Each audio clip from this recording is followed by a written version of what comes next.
Shri Ramachandra Kripalu Bhaja Mana Harana Bhava Bhaya Darunam.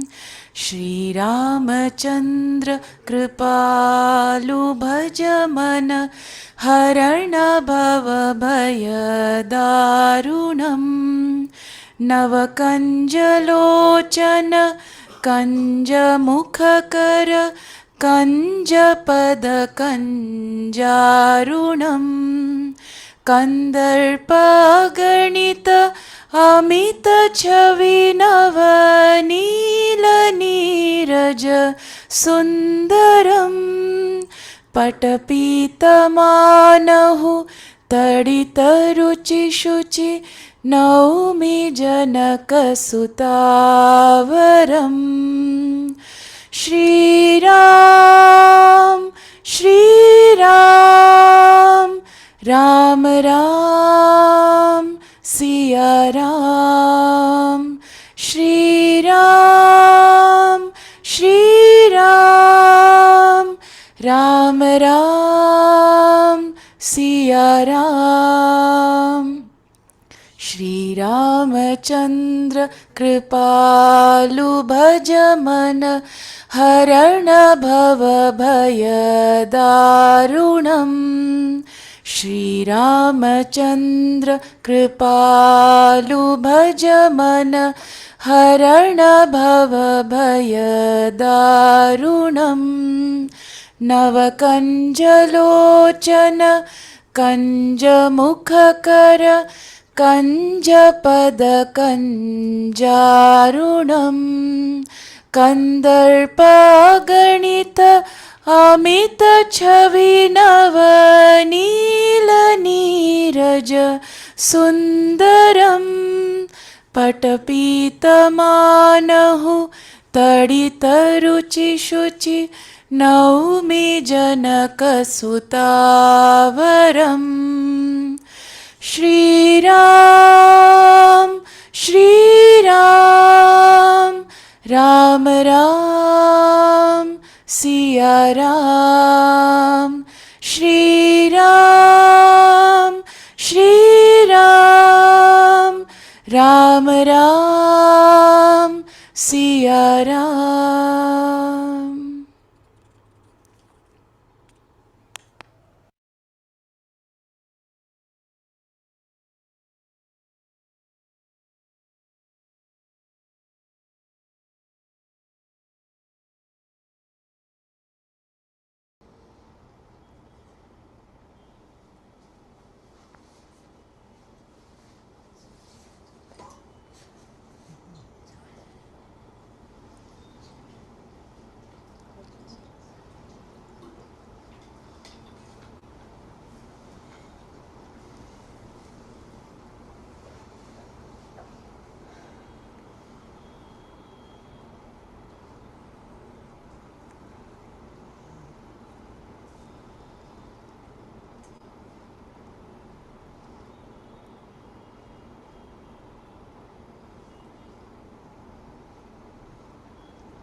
When we talked last time about the Antakarna and just I'm doing something is happening which is making me rely less on the mind, lesser concepts, but it's not something traditionally anybody has recommended as a practice, but it's something that pulls me. I just wanted to check with you. I have some learned stuff from that, but It's like when you say like just this perception, you say what is this? Yes. And there's the words, they don't have that resolution to capture every detail. Yes. But when it's on the inside, Yeah. when I'm doing focus sadhana, then Yeah. like if something says like this is what I desire, or Yeah. this is what I think, or they shouldn't have done that. Similarly, if I look about what it's talking about, Yeah. like some visuals, Yeah. it seems like that is the data, and then the mind is interpreting it. But if I actually observe those perceptions, Yeah. then they seem to be lesser resolution than the actual words. They're more vague, undefined, very... If you observe the perception which is not in language, not the mind. Yeah, the inner Yes. perception. Yes. Like if I say Yes. like if I just imagine, if I say if I see you within, if I look at the face, then it's lesser defined. Yes. That resolution isn't there, and then I ask, what tells me that this is father, and is it about father, or all these narratives? They're just very vague and almost surreal kind of thing, and that makes me wonder what is telling me that this is what I'm actually feeling, thinking, believing, or all of it seems, the wording seems very like random. It's not really based in evidence, if I take that to be evidence, the inner stuff. So tell me simply, what is it that you do? You go inwards, and whatever you I'm doing the chanting, and sometimes I just get pulled to, I wonder what is this exactly, where am I if I close my eyes, what is happening, what is this Antakarna, and I just see some very low resolution, vague, amorphous kind of shape-shifting things, visuals, and the narratives that the mind proposes are very, they assume a lot, they Yeah, exactly. they make it seem clearer than it actually is. It's more vague. Yes. So you're allowing it to remain unresolved in the concept. Yes. Yeah, and it makes me kind of question my own knowledge of myself. Like this is what I think, this is what I feel, this is what I want, all of that. Yes. Like you're, in a way, you're checking whether you really know that, or whether it's really true. Yeah. That's good. Thank you. One more thing is, I wonder what is the substance of this thing? Yeah. This Antakarna. Yeah. That's good. Wonder is a good word.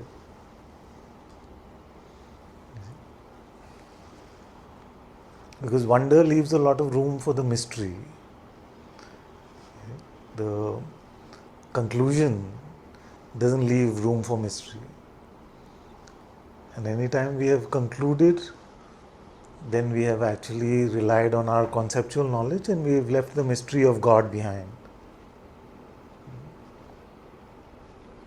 So anything that brings us into wonder is good.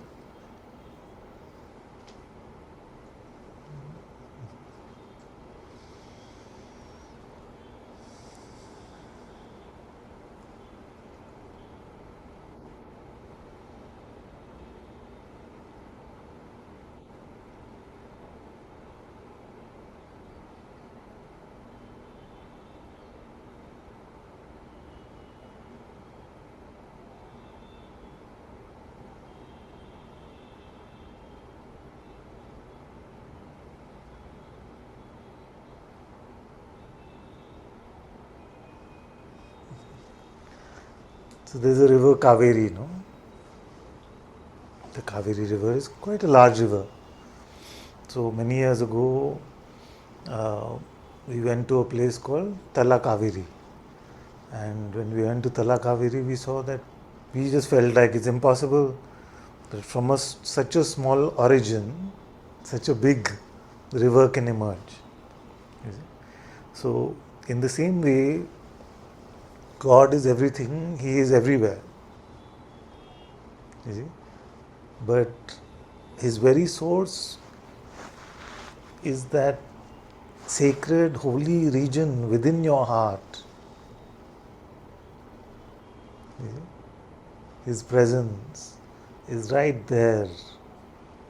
So, although we can meet God everywhere, in the design of our Antakarna, the most intimate, the holiest meeting is the holy meeting in the heart.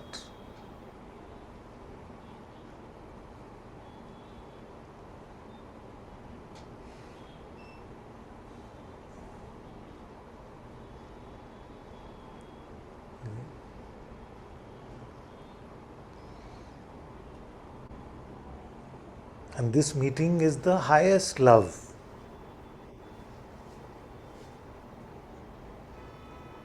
Because it is purely unconditional.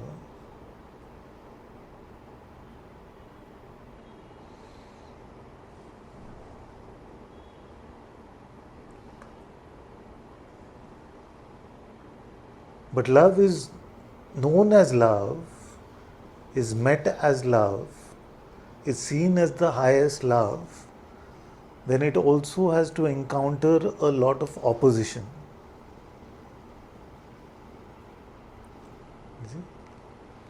So what opposes this love story between the Antakarna and the Atma? Between the soul and the Holy Spirit? It is the highest love. It is a pure love of oneness. And yet, this highest love, in a way we can say is tested, because it is also opposed in a very, very strong way. It is opposed by Maya. And what is the agent of Maya? It is the me, the ahankar, the idea of the me.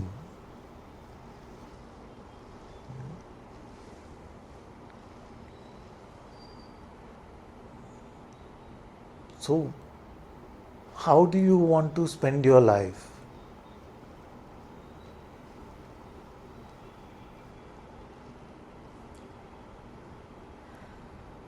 Ignoring the highest love possible? Serving the me itself? And when we say the me is an agent of Maya, is Maya real or unreal?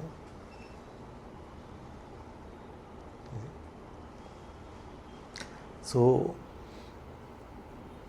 most have said that Maya is just an appearance, therefore saying that it's unreal. Unreal meaning that it doesn't have any tangibility, and it definitely doesn't have eternity. It is changeful in nature. And this me is changeful in nature. So, do we want to spend our life chasing this me? Or do we want to spend our life in love with God?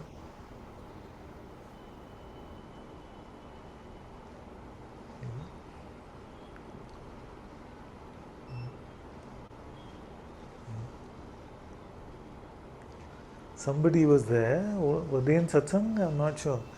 But they asked a very good question. They said, what kind of God is it? What kind of God is it that demands proof of my love for Him? I was a child actually. She came to my house for dinner along with her parents. So she said, but why should I have to prove my love for God? Why can't He just, I don't know what, something. So why do I have to turn towards Him? So I said to this child that suppose you had a partner. See? Suppose you had a partner who never called you, who never sent you a message, who never came and met you, who never did anything for you, who never turned towards you in any way, never remembered you. Never remembered you. And then he said to you, okay, why do I have to prove my love to you? Now this is a mental resistance, because when we are in love, we can't help remembering. We can't help remembering. In fact, we can't help talking about that person also. You see, we find every opportunity to talk about that person. Oh, he's like this, she's like this, he's like that, he's like that, whatever. Like many parents do that with their children also. They can't stop talking about their children. So, because the love is, can't help it. So, this is just a classical example of a mental resistance, because when we are in love, then our words betray our love, our remembrance, our memory system constantly betrays our love. Even our mind is full of thoughts about the beloved. Our imagination is imagining the beloved. So, all that we call the Antakarna is attuned towards the beloved naturally. Without that, it is not really a love anyway.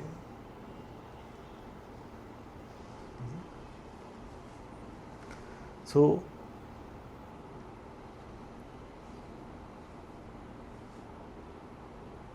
when we fall in love with the spiritual me, then we may speak a lot of spirituality, but the love for God is not there. You see, because the focus is on me. Look at how much I know. Look at how much I have grown. Look at how great I am. Even though the topic may be God. So that is called spiritual ego.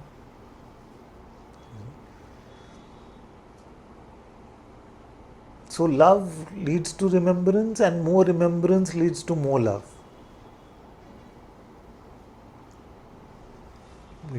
The love for God is not one where we say absence makes the heart grow fonder. It doesn't apply to God.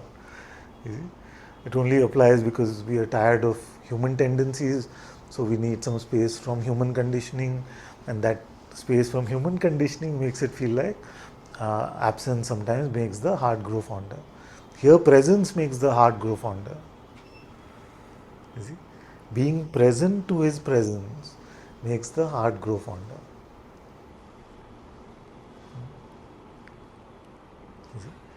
Now, what to do if His presence is not felt? You heard about the Atma, it is there. Atma is the presence of the being of God. Yeah? It's the presence of the being of God. So you heard about it, but you can't taste it. For many years, I couldn't taste it. What is this? What is this sense I am? Yeah? What is this sense of presence? Please come. Please come. So, what is this? What to do when we can't experience the presence of God? Yeah? What would Romeo have done? He would have waited, no? He would have waited. You see? So, if we can apply this kind of love, which is a patient love, to our human relationships, then why can't we apply it to God? And that is the story of Ma Shabri anyway. She waited 60 years. Every day, putting flowers on the path, collecting the sweetest berries after tasting each one of them. That sweet unconditional love, which is not rushing, which is not grabbing for me, it just wants to serve God. Just wants to make God happy. See, that love.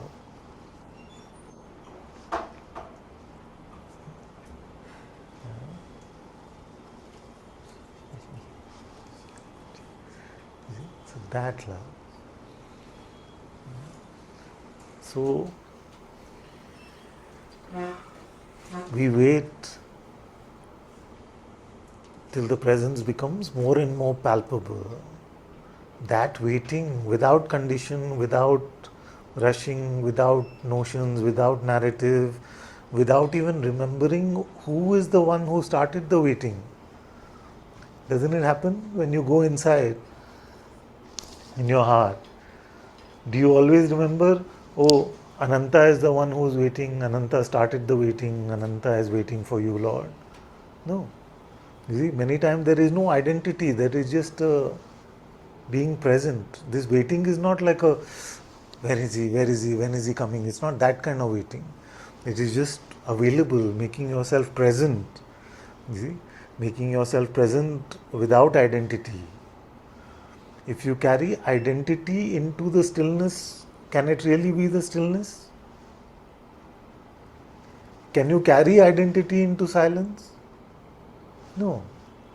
You can't carry identity into silence. So, we cannot be empty. If there is a me being empty, then it is not empty.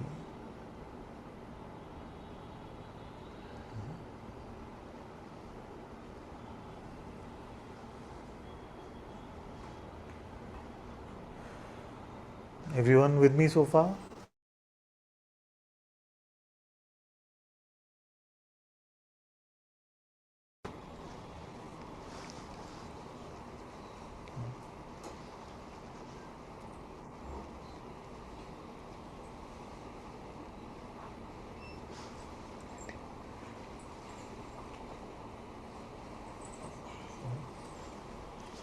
So, when we say God or Ram or Ishwar or Allah,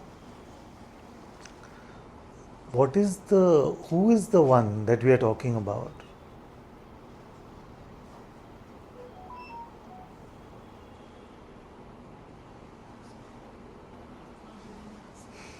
Yes, the Atma within, but who is he? Huh? He is the Lord. He is the Lord of what? He lords over what? Huh? Everything. And everything is much more than we can ever conceptualize. You see? Just to give you a sense, we may say he is the Lord of the universe. Do you have a sense of how many stars like the sun are there in this universe? Any idea?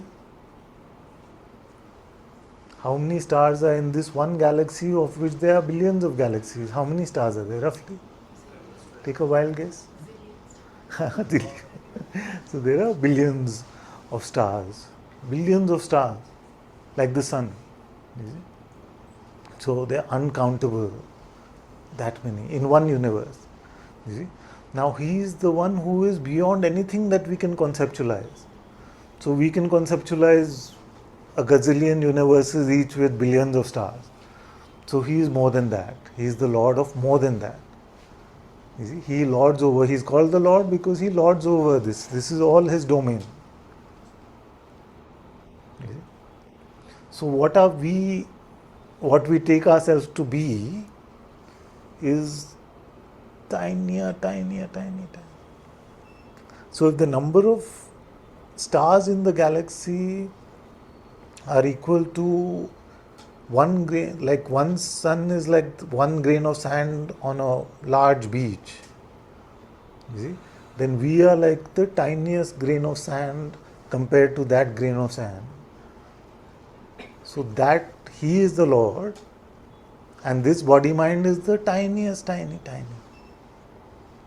And yet his love for us is like we are the only ones that exist. You see? His love for us, insignificant ones, is like we are the only one that has ever existed. He never says, I am too busy for you. You see? And his love is proven by his constant presence within our heart. You see?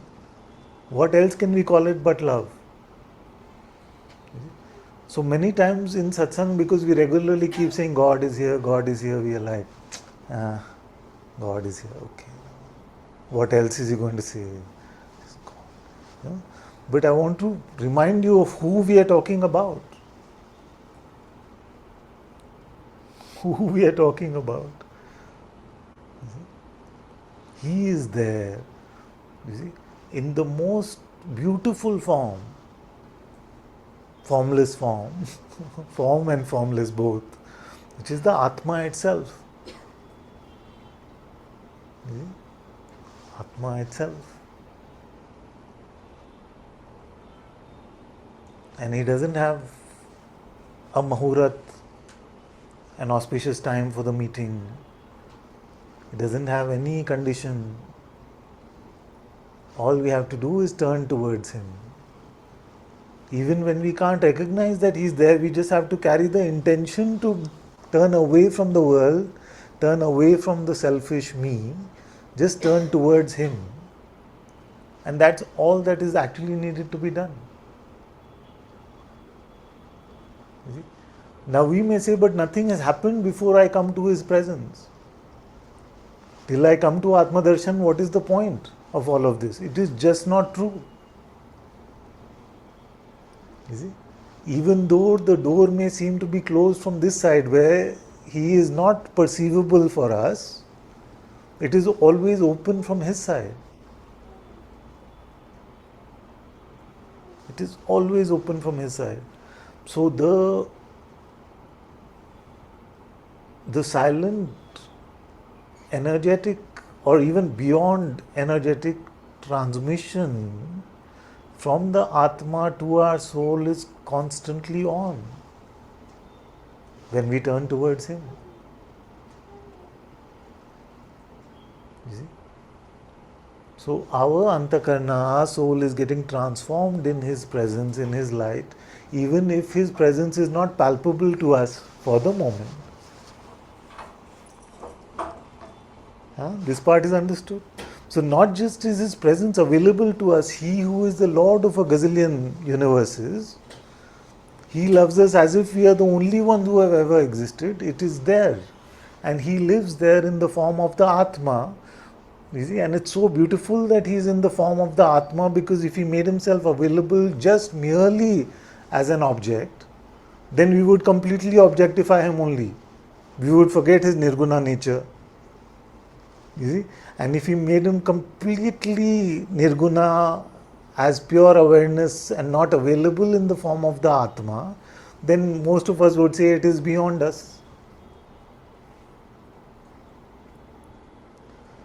So as the Atma, we can't grasp him, and it's not ungraspable also. What amazingness, no? How amazing is that this Atma, which is the presence of his being, the presence of consciousness within ourselves, can be met. And the purpose of our life is fulfilled in meeting this Atma and staying in its discipleship. But even before we can testify to the darshan, the gifts of the Atma are available to us every time we turn towards it.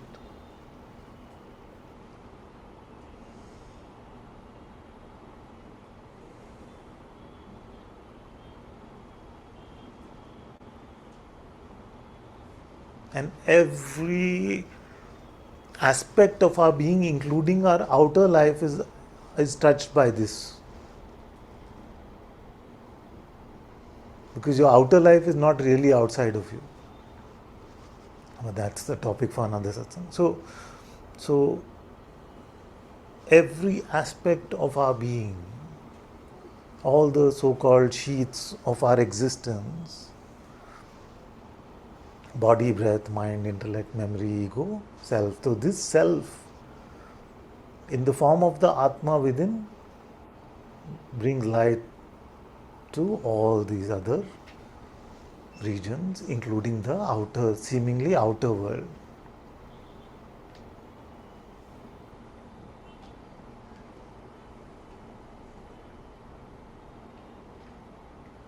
The saints have told us that when we turn towards him, he does all the work for us. So what is this work? Now we may be very proud of our worldly work, but at least we cannot be, many of us do become, but we really cannot become proud of our spiritual work, because what can we do in the realm of spirituality? What can we do to cause Atma Darshan or Atma Gyan? Nothing. We can turn with the longing in our heart, with the openness. But all the work of transformation is done by the Atma itself, by the Spirit itself. You see? And all aspects of your existence are transformed by it.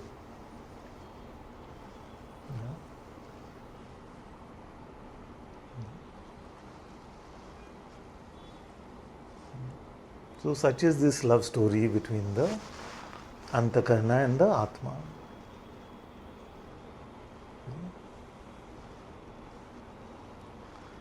But the Antakarna has the capacity to fall for the other side also. Yeah.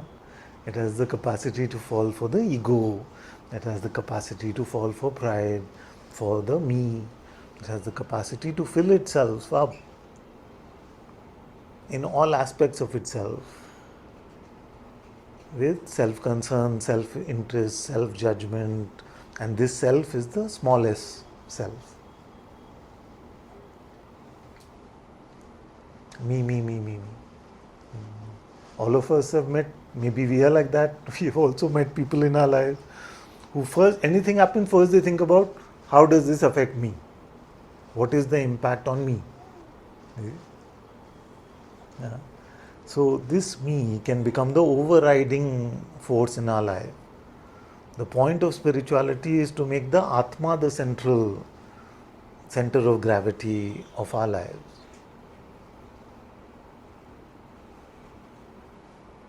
God the center of gravity of our life.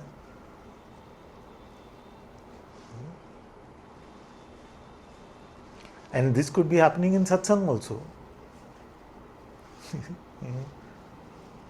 What's happening to me? What am I getting? What am I understanding? See? So we may be using the environment which is conducive to letting go of all self-concern and self-interest, but the mind may be proposing notions of the me even here, not allowing really God to take center stage.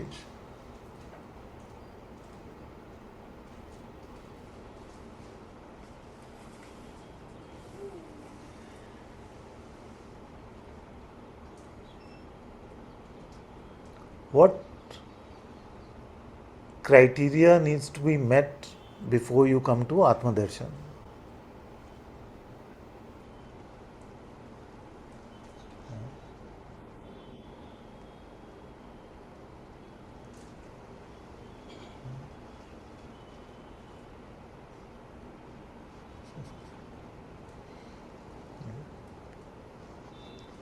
It's God's will. He can reveal himself in the form of the Atma within to anyone. And yet, if we look at the lives of the sages, that sort of gives us a broad sense, isn't it? Now, one thing that is common is that there was a dispassion towards the me and a deepening of longing or love for God. That's, if you were to draw some broad strokes in the lives of 1,000 sages, you will see some commonalities, and these are some of the commonalities, that there comes a dispassion towards me and its stuff and its story and its things and its thing, you see? And there's a longing for God, or longing for truth, a longing for something higher. All of these are synonyms for God himself. Satyam Shivam Sundaram.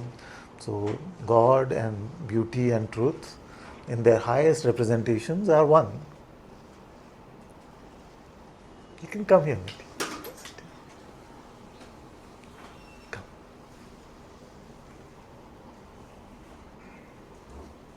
Come. Come. Just in case somebody else comes. So a sense of detachment towards the me and its things, and its stories and its narratives, a sense of detachment towards this me, and a yearning for truth.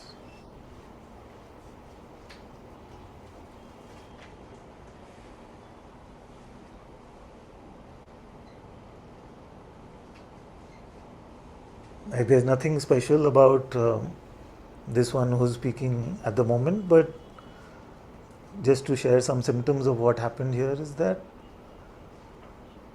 everything started being seen through a lens of what is the real purpose behind any of this? What is enduring in this? Everything started to seem very temporal, very so then this will happen and then this will happen, so what? You see? So there was this detachment towards these things, detachment towards grasping so much, so tightly at the world, while external movement, activities, work, family, all that continued to move, but there was not so much of a seriousness about it, not so much of a grasping about it. It was always about who am I, what is my reality. Because something became clear that I don't want to lead a life which is a lie. You see? Started to be like an abhorrence towards the false. And a deepening inwardly, deepening of turning inwards.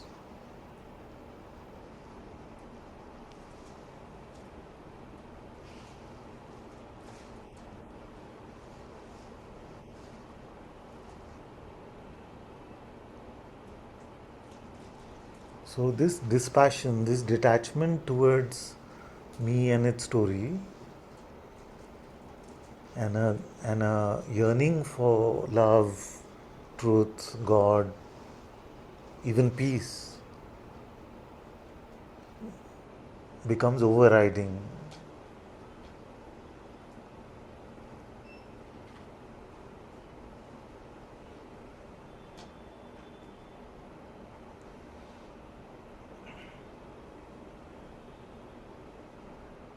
What are the credentials of this one that he should come to Atma Darshan?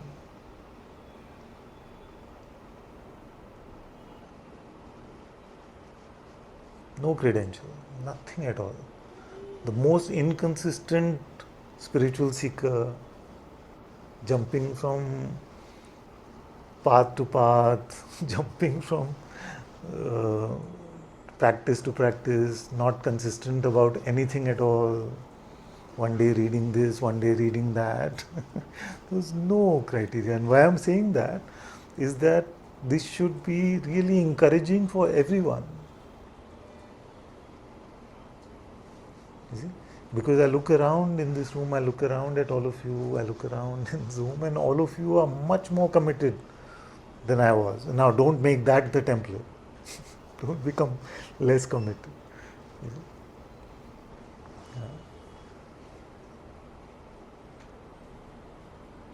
But just also have the sense that if God is here, He is here for me.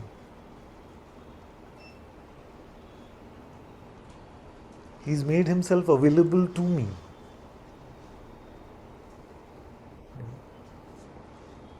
Whenever I feel like it's not actually for me, I will just focus on just giving myself some peace for a few minutes a day, but to meet God and all that is not for me.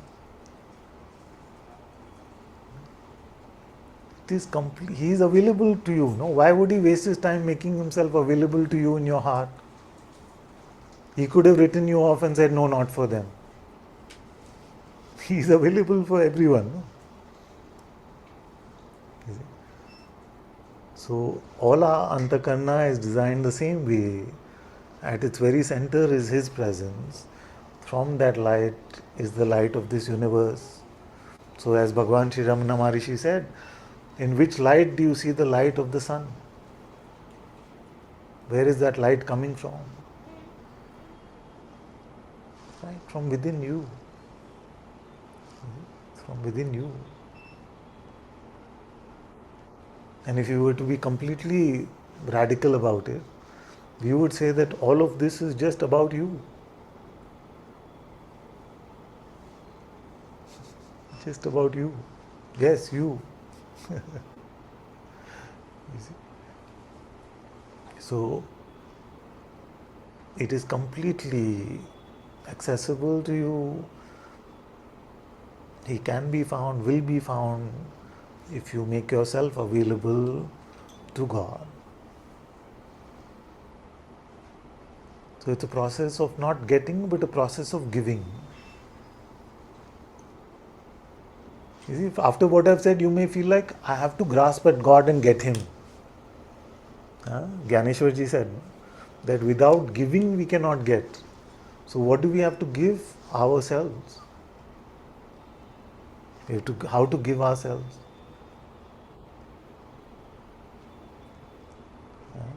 Like these kind of questions always become obstacles to us. Now he has said we have to give ourselves, but how to give myself? How do I know if I'm giving myself?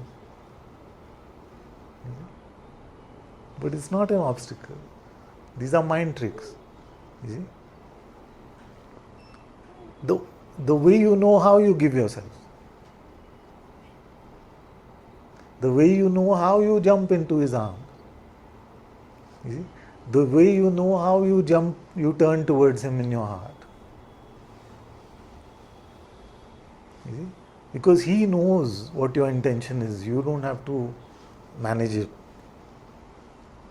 You don't have to say, okay, now my attention was turned inwards, but did I really offer all of my attention, my emotion also? He said, I have to offer my full antakarna, but I forgot to give my senses.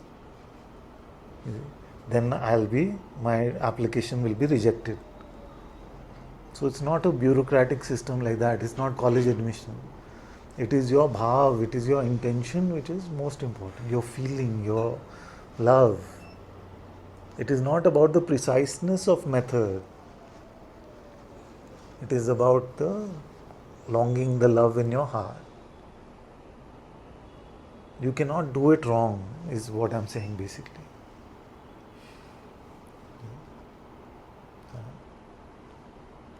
So, how to offer yourself? Say, I am yours, Lord. Finished. With as much intention, as much feeling as you can bring in.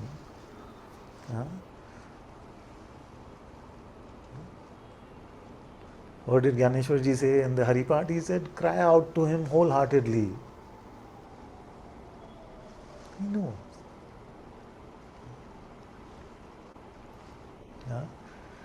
Okay. Look at it this way. How well does the author of the book know the scene the character is going through? He knows more than we could ever. So sometimes it's helpful to look at it from that lens. He is the author of the book of our life. He knows very well what my intention is, because this is a play actually, okay, we'll get there, but this is a play he is playing only with himself. But as long as it seems like there are two of us, then we have to go along with the play. And just by mentally coming to the conclusion that there is only one is not going to help you. It may help you like a pointer, if that helps you turn within to make that a living insight, then that is helpful. Otherwise, it's like I was joking the other day saying that it is like saying that I am an expert on London because I've read a tourist guidebook.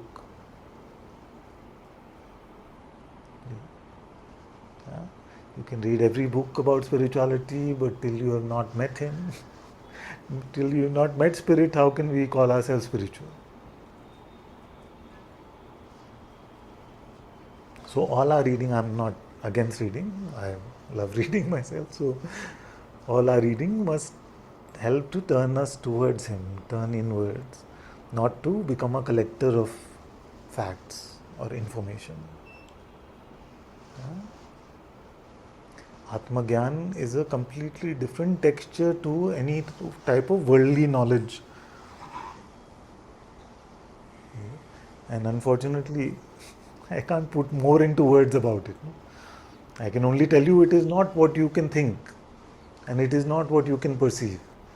But if I was able to tell you what it is, then I would be able to put words to the wordless. So God loves to be mysterious. So as long as the mystery is alive, and that's why we started Satsang today, that if the mystery is getting killed, you're going in the wrong direction. If you find yourself getting more and more conclusive, then you're going in the wrong direction. If you feel like you can't really put to words what is happening, you're encountering that which is ineffable, and yet by God's grace some words sputter out of your mouth, and you're saying that you're comparing the words with the magnificence of the insight you're trying to convey, and you're finding the helplessness of those words, then you're getting somewhere.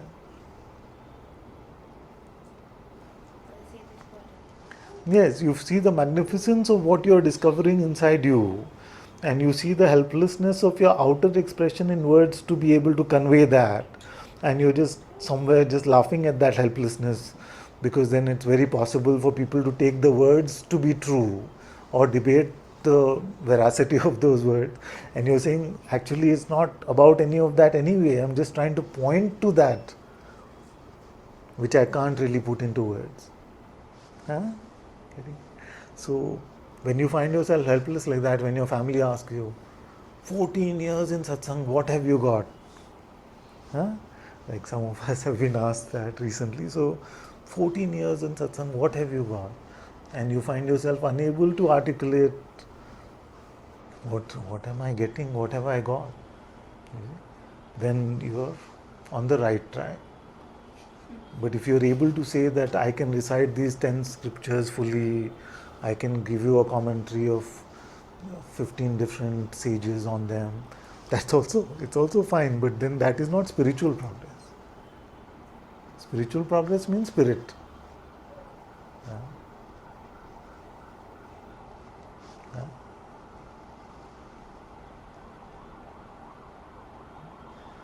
So this inability to articulate is a beautiful sign of your spiritual growth.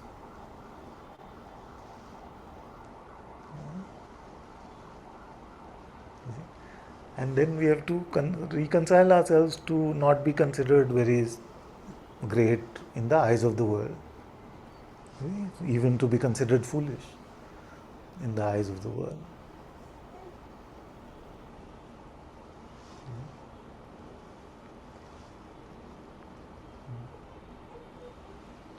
But you have nothing to worry, because once you start tasting the inner realms, tell me what is left to taste in the outer realm. What is so great?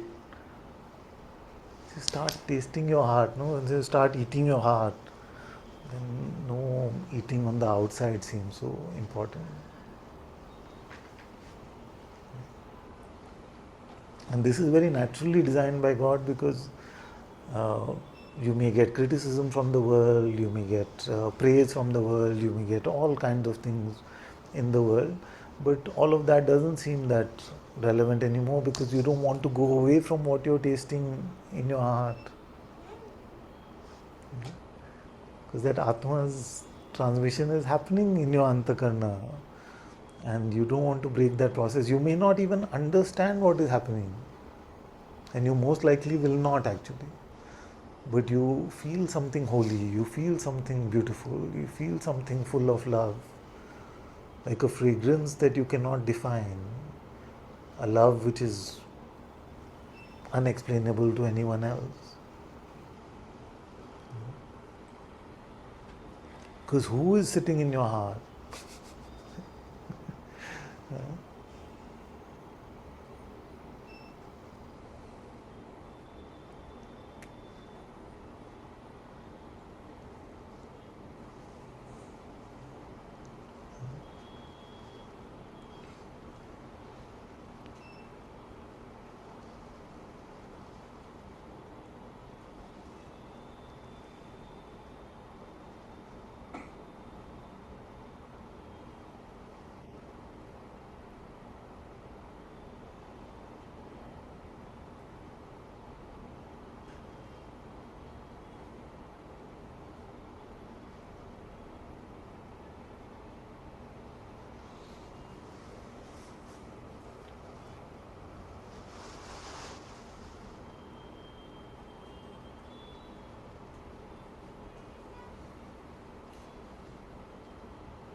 some strange things are coming up to say. If he wanted to reveal himself in a phenomenal way, then all the billions of stars in this galaxy would not be enough to make a garland for him.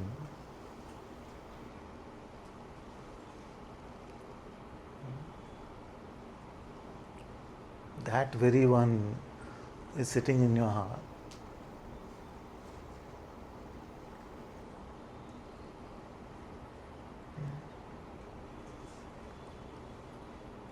So our mind's attempt is to always not try and regularize it, normalize it, and make it into physics and biology and chemistry. But this is beyond our fathoming. Who is here and how in his own design Maya is designed to make us forget about him.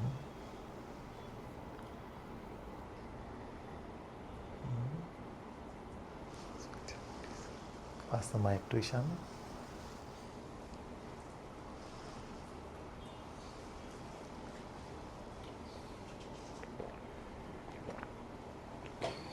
Father, you said that when you taste the inner, then the outer, what did you say? What can the outer offer you Yeah. if you're enjoying the taste of that? Yeah. You see, like if you're eating grapes, then somebody offers you like dirt. Will you leave the grapes and say, give me more of the dirt? And yet in Maya's design, many times we do that.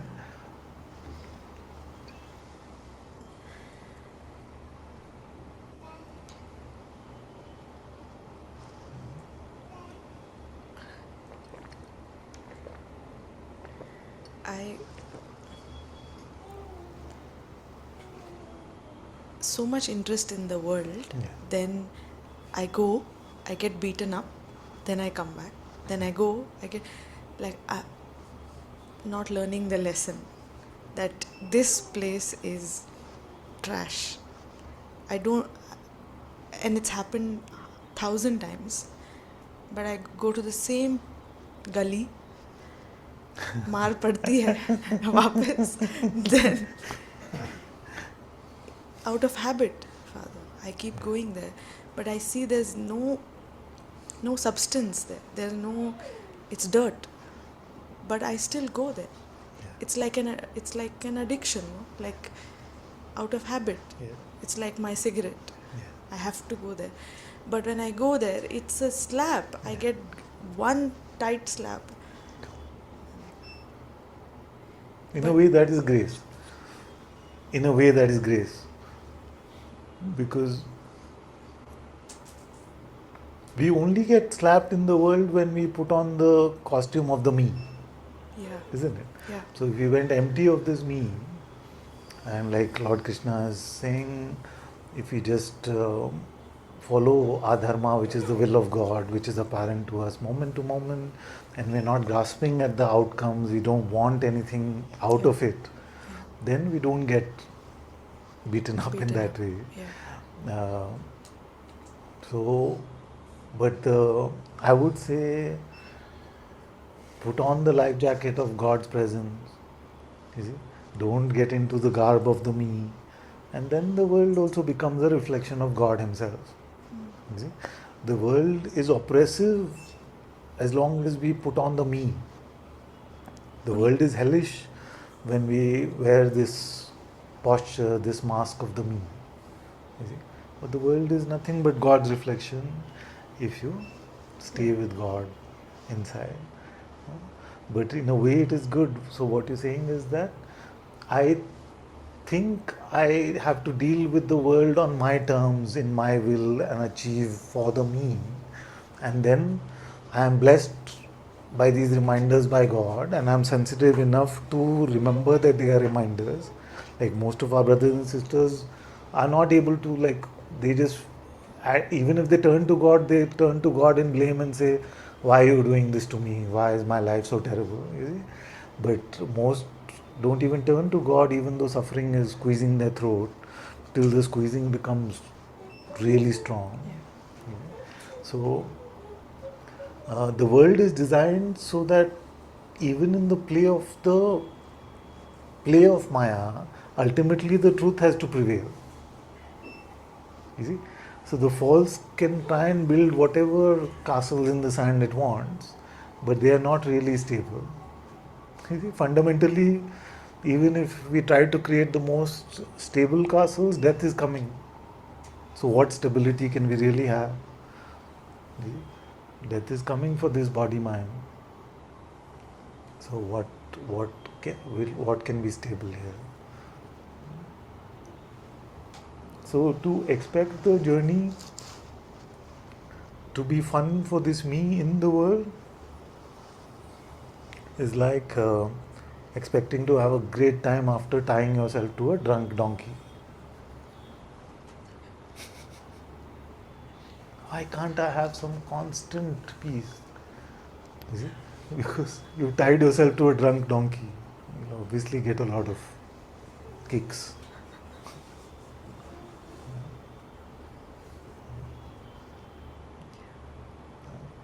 Because let's say the world is stable. For a day, the world is stable. Is the me stable? We wake up in the morning wanting something, by afternoon we want something else, by evening that those two things are forgotten and it's completely about something else. So the me itself is unstable. Who are we complaining about the world? By the world, I mean, I know. I know. It's I'm suffering only because I am expecting something Yeah. from the world. Yeah. Otherwise, the world in itself is not. I, Father, even after seeing the truth, I mean, I still want to go out and want what the world has to offer. But in my heart, I know that I will forever be thirsty if I keep looking outside. Very good. This is clear, but it's still not clear. Like, because I'm still going out Yeah. and looking for pleasure in the world, and in many ways. Right. So the only safe refuge of that is make your pleasure into God's happiness. Make His happiness into your pleasure. Yeah. Now, some of you have been in satsang long enough to get a sense in your heart of whether he's smiling, the inner compass is pleased, you see, or you feel a sense of distance. You feel like the Atma is not accessible to you, is not, you see, those, I don't know how to put this in words. Hopefully you have a sense of what I'm saying. So you learn to live like that moment to moment. Learn to live like that moment to moment. You walk into those roads only where He is giving the green signal to walk. And then that's why even a great sage like Kabirji said that I'm just a dog on a leash for Ramji. What was he trying to say? Huh? Kabira or something. I don't want to mess up this one. It'll sound really strange. So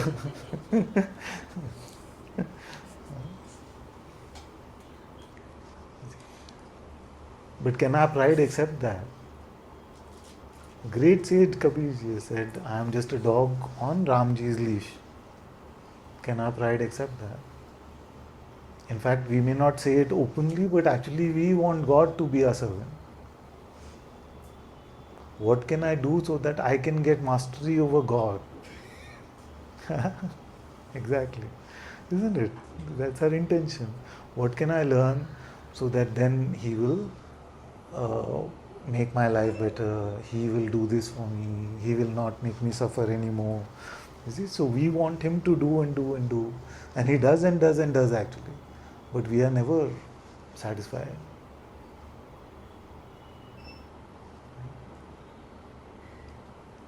So can we live on a leash tied to our heart?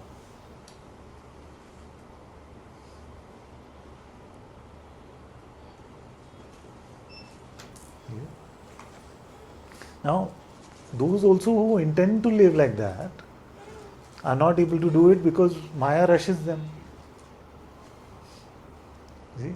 Maya says, no, now, what you have to do it now. There is no time to go inside and wait and nothing is happening. Your heart doesn't tell you anything anyway. You see?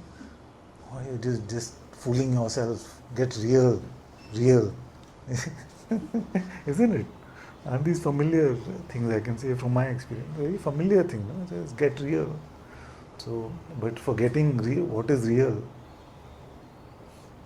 claiming the false to be real, it wants us to get false in the guise of getting real. So it rushes us.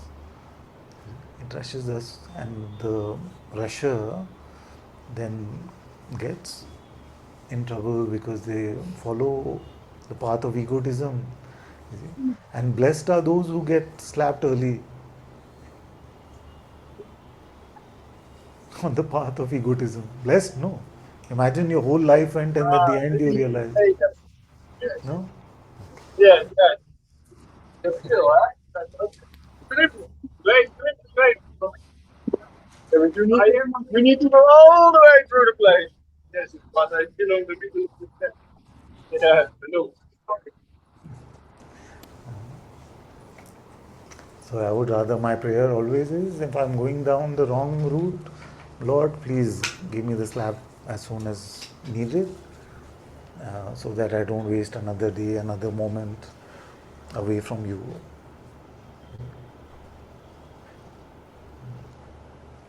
Just pride. Just pride. Pride is when I'm not vigilant. Pride is when I think I've got this.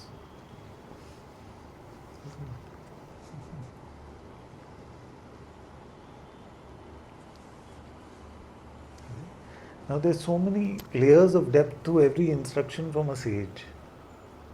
In what way can the Lord guide us? In what way is He holding our leash?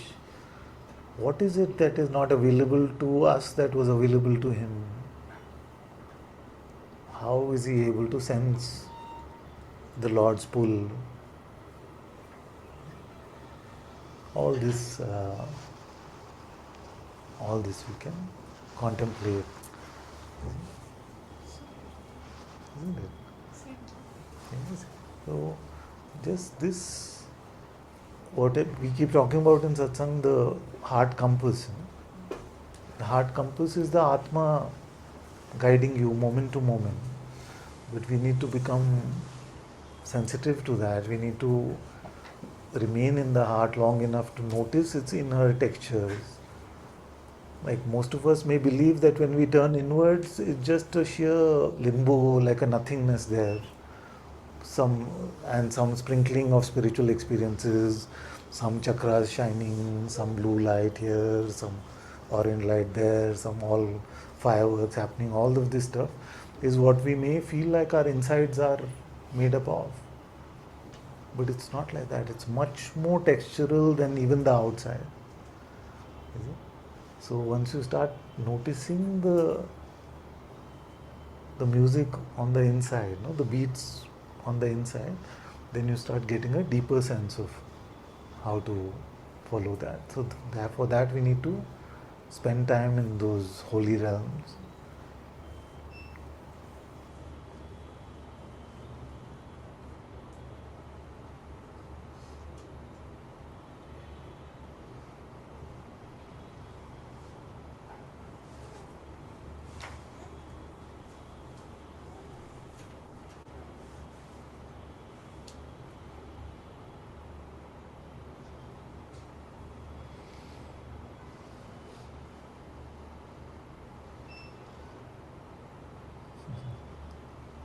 So, what are you doing without Atma Darshan? And if you had Atma Darshan, what are you doing leaving the Atma?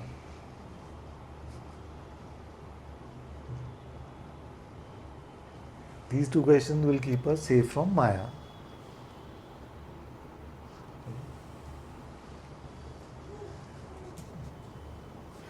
These lines came here, which I really loved.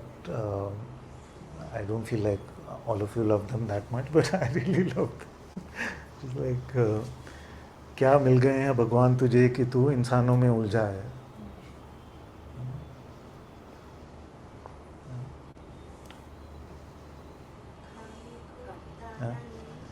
हाथी खरीदने निकला है, that's all right, but really, like, what is our life so involved in? You have been told that you have the potential to meet God, not just meet God for an instant awakening experience, but to make God your constant companion and ultimately to realize the oneness is one way of calling it. Another way of calling it is to merge into Him.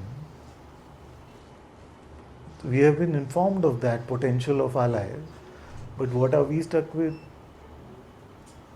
This one said like this one did like that, this one did like that, this one is rude to me, this one is nice to me, this one, whatever. We're just stuck on all these people topics. But have we found God that we have time for these people topics? You know, when you said that, it's only so long ago. I thought I answered, but I really now I feel that I know I see what you're In a sense. saying. Because you think he's saying something, and it's like it's all rubbish.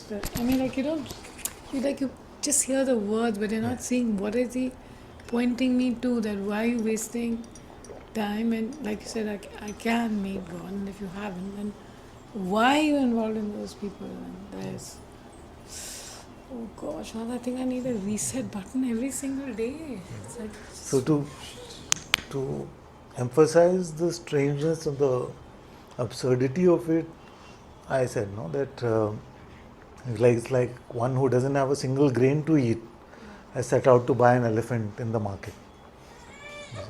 So our situation is like that. We have not fulfilled what we are here for, what our design is.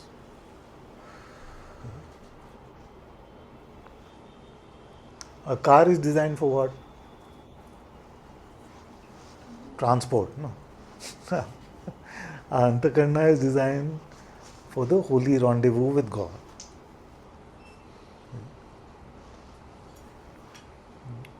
So if we haven't fulfilled our design, can we say that we fulfilled our purpose? And if our purpose is lying unfulfilled, what are we doing wasting time on topics which have nothing to do with it? Now you may say that this is designed for Nimbu Pani, lemonade. But you can say, but it can hold gutter water also. You see? It can hold. So your Ananta-Karna can hold. But does that mean that it's the highest design is not its design? You see? It can be, we can fill our mind, we can fill our intellect, we can fill our emotions, we can fill all imagination, memory with all the worst things. It is completely possible for us to do that. But does that mean that we are fulfilling His design? It is designed to be filled up with God.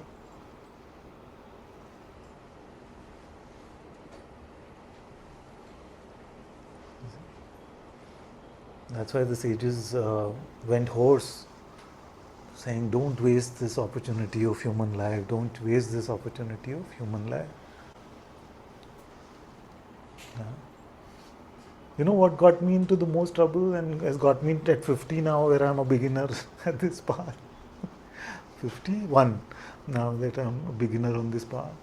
What got me into the most trouble is I would read something by a sage, and then I would say, okay, what do I think about this? And many times I would just say, no, I don't. Now, what I'm learning now at 51 is that if a sage has said it, what is the possibility of who is the one who's possibly more right? 99.99999% the sage is more right than what my intellect is telling me. You see? Not that, so that 0.001 I still hold. I still hold, maybe it's pride, but I feel, so that I can take it to my heart and really come to a settling of that. You see? But a lot of great pointers, like about not wasting time and things like that, I just ignored because I felt, no, how can it be? God can't be like that. Our life can't be like that. But it's not some person you met on the street who's telling you, no. It's a great sage like Kabirji telling. So a lot of this sort of intellectual pride gets in the way. Again, I'm not saying don't take everything you read from every sage to be the gospel truth, but take it to your heart and really don't get into any pride to dismiss anything that you come across from a sage. Just, I don't think. Don't dismiss it because that dismissal could cost you 10 years. To think that your path is the right one and everybody Exactly. else's wrong. Exactly. So I mean, now, like as we're every reading English the sage is here, Bhagavad that's like, Gita, wow. we're reading with all the 12 schools, and we're not saying which one is right, which one is wrong, which we agree with, which we disagree with. We're not saying that. We are going to immerse in all those. So some say Jivatma is eternal, some say Atma is eternal, some say there is never an Atma. It's always only the highest self posing in Maya as if it is separate uh, points of consciousness. All various interpretations we will read, we will enjoy, but we realize that our intellect is not strong enough to determine that this is right, this is wrong, because these are time tested great sages we are talking about.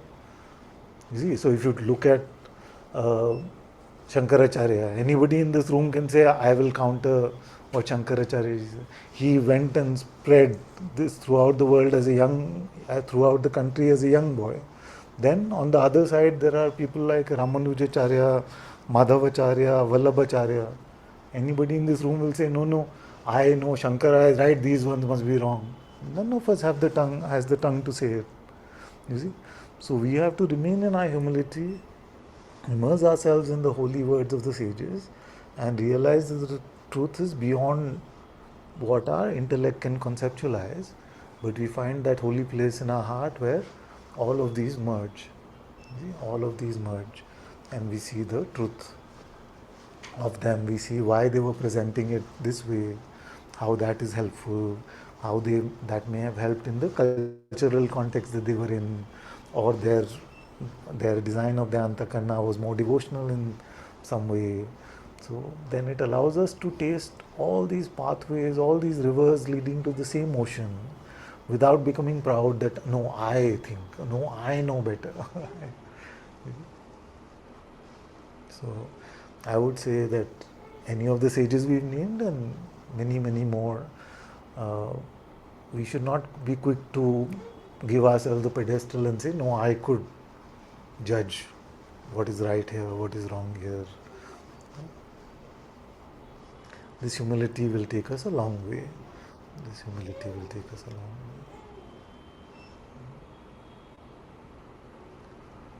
way. Like if in 2009 somebody told me that one day you will get great joy in walking the street singing God's name, I would have said that is one path that just doesn't appeal to me. Why? And God is right here. There is only one self. What is the reality? Pure awareness. What is this walking the street or going to temple, walking temple? What is this? You see, I would have laughed at it. But what He plans to do with our lives is just beyond what we could ever fathom. And the more humble we become, the more open we become to His will. And I have to tell you that in the last walk, I saw so many turning for one moment towards God, whatever their conceptualization of God may be, that those hundreds of people turning for one moment sometimes made me feel like that is equal to all the satsang I've shared in 14, 15 years.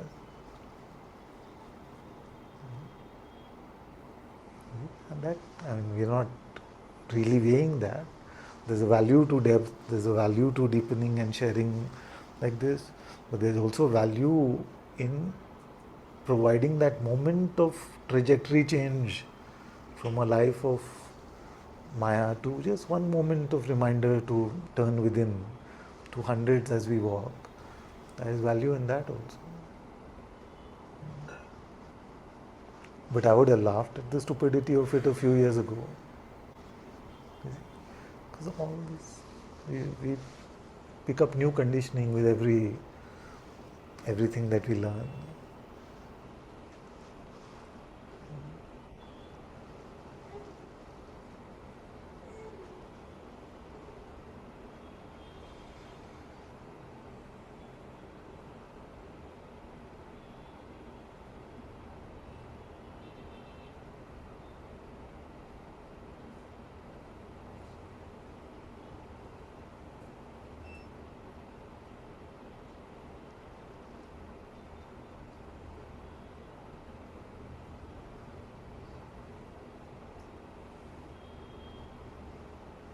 What did you do wrong?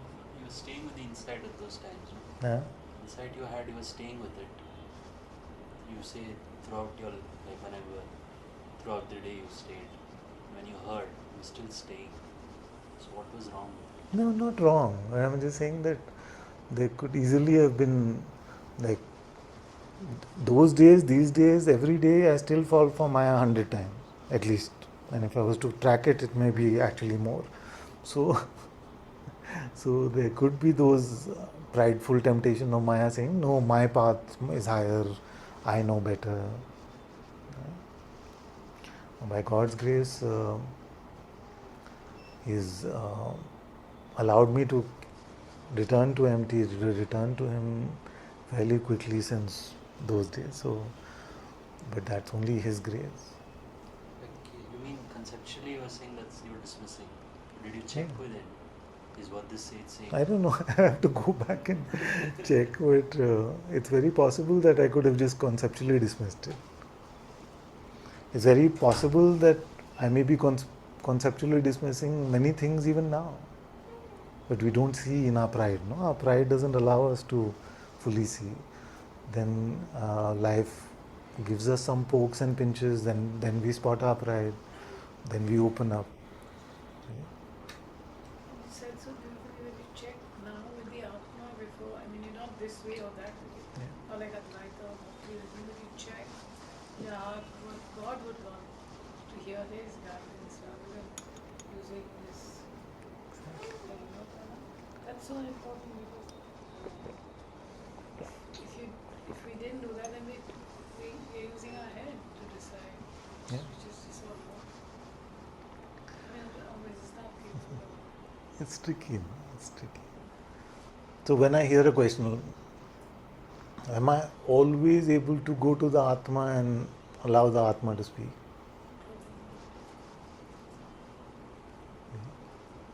Because some questions you've heard so many times over the years, you just shortcut them. No? You just shortcut and say, yeah, this one I know. And the minute we get into this one I know and we rely on our mind intellect to provide, then you're no longer being an instrument of the Atma. You got Ananta into the picture. So the attempt here is to wash this one away as much as possible.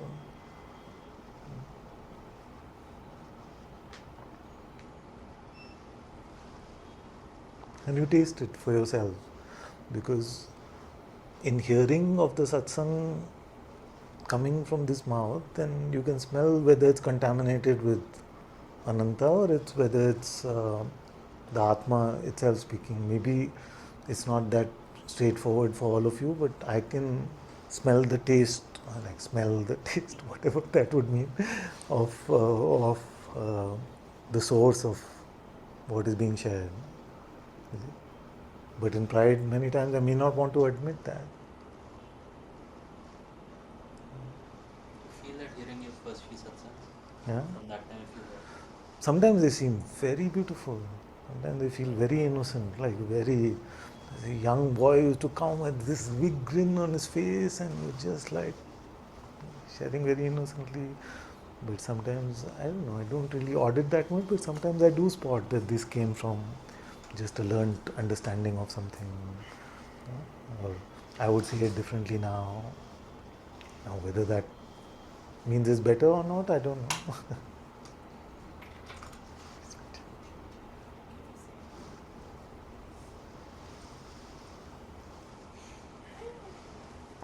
Yeah. Why is she being so sheepish? Through the mic. Okay. That's how we communicate at home. So, He's not responding at all. yeah. Father, can you say about love versus attachment?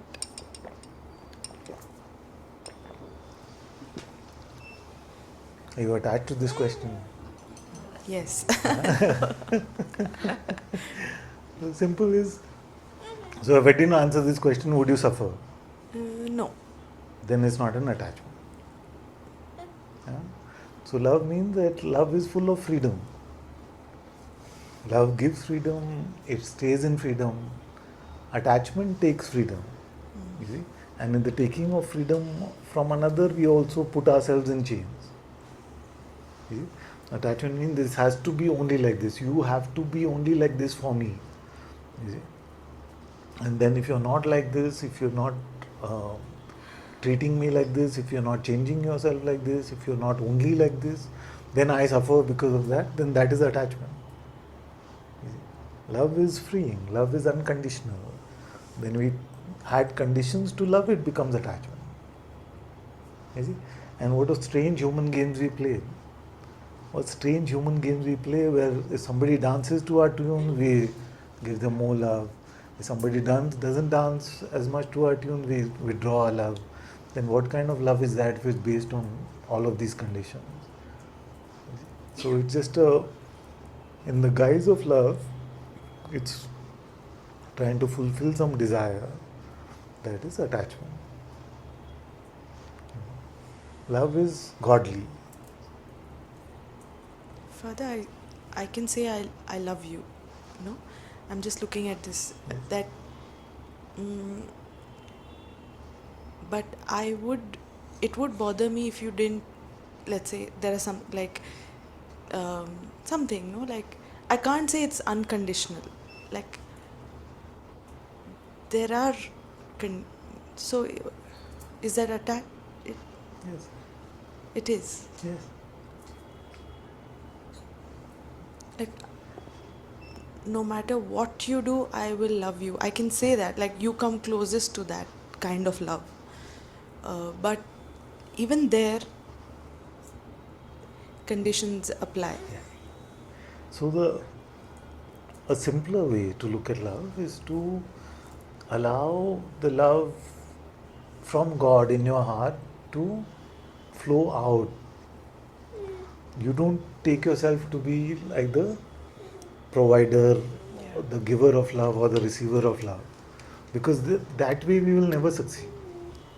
You see? So if we allow ourselves just to be an instrument of His love, then that how it is meant to flow will flow. Otherwise, what happens is with the mind's idea of making it an unconditional love, you see, then it can also become convoluted. You see? I can love even if somebody is completely opposed to godly ways. Then I come up with this idea that I have to, like, God's love is not always candy flavored, isn't it? Like, we don't know how God provides love in our heart. Like, the love in our heart as an outpouring. There's a constant love which is the presence of the Atma itself. But the outpouring is not always on full. No? Because He knows how much is needed to keep us humble, how much is needed to reassure us. So what best we can do is take the me out of the picture, like with everything in life. Get the me out of the picture and allow God to move us moment to moment. So, but if there's a want, then there is a me in the picture. So, I love you, but the but is me. Get it? Empty. So then that frees you from a lot of the pressure also. Like imagine if somebody had the pressure of deciding how to love everyone in their lives. Couldn't do that. It'd be so tough. How do we? We can't even manage one person. How will we manage the people in our lives? So just empty of the me, he knows best, he moves me. Then we don't need to determine how much, when, what.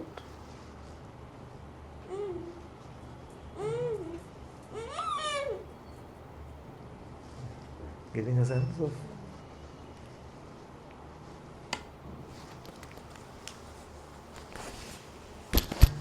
and remember that there is no special relationship which is exempt from this. Like we may become very me oriented or take on a different persona in that which we call our special relationships. You see, like a romantic relationship or like a worldly relationship. But the same principle applies. God knows how to run our relationships better than we ever could. He knows the texture of our relationships. He knows what is required when. He knows how to make every relationship godly. So don't feel like, okay, now what is being spoken about in Satsang is okay for the teacher and Sangha, but it doesn't apply to my work relationship, or it doesn't apply to my romantic relationship. It applies throughout.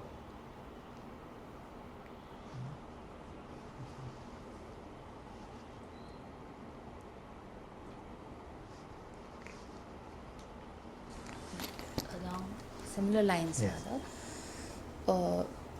especially relationship with parents or siblings or Yeah. childhood friends, Yeah. rather there's this groove of behaving, or like some replies just come like that, or I feel put in the spot, when questioned about certain things. Every other place I feel like there's a lot of freedom to just say things, and there's no need to be like contraction doesn't happen. But here there's a fear that comes, contraction happens, and and quickly I feel like a lot of things from the intellect comes, as answers to even whatever's been. Like, how do I like be with God even in those situations, because I find it very hard in those relationships, Father. Yes. So, what is the symptom of those who are deeply immersed in their heart? No?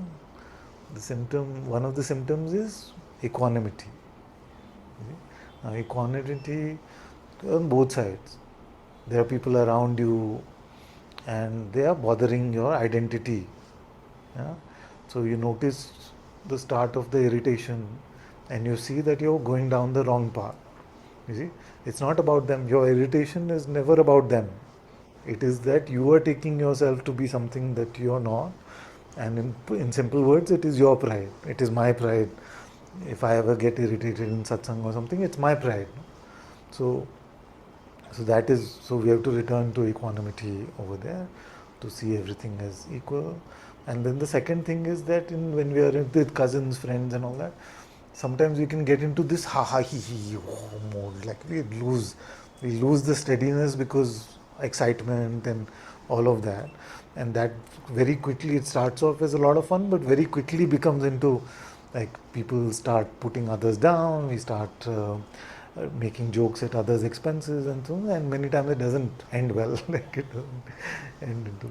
So in the same way that we spot our irritation, we also see our like enthusiasm as a different flavor to this excitement. No? Like we get into this excitement mode, which removes our equanimity. I'm not saying we must have a robotic life like everything not have to be robot. Like joy, enthusiasm, all those are fine. But when it becomes this mental excitement, or a mental irritation, we can spot for these and just return to God's name, return to our center, then we don't react. Like self-help people will say, we don't react, we respond in those situations. So, but to carry that steadfastness in our heart, that takes practice when we are not in those situations. You see, we practice for those situations. So that's why it's called a practice. Because we practice for those situations when we are not in those situations. Like we go to the gym so that one day when we need to lift a heavy bucket or something, we don't lose our muscles. When we need it functionally, then we need to have done the practice to do it. The same way we practice staying with God's name, we practice remaining open and empty, we practice the self-inquiry so that we don't misidentify, we don't forget God, we don't fill ourselves up with identity when push comes to shove. That's why I remember we used to always say when the rubber hits the road.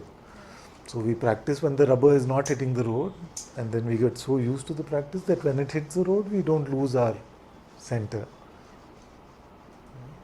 Then the grooves also change. The grooves change, exactly. So even the neuroscientists will say that what Bhagwan used to call vasanas or conditioning, the neuroscientists will say these are grooves, right? So the neural connections are made in that way that we go to anger, we go to irritation, we go to grief, we go to attack, we go to all of these modes, and then we learn to steady ourselves. According to a neuroscientist, we are creating new neural pathways, we are creating new neural grooves. According to spirituality, then we are breaking out of those vasanas and we are creating pathways to the heart. We are learning how to remain in the heart, and when we find ourselves at some distance from the heart, we are learning how to return to the heart. So this also applies to all the layers. It becomes like a muscle memory, it becomes like a transformation. So the transformation happens across the board.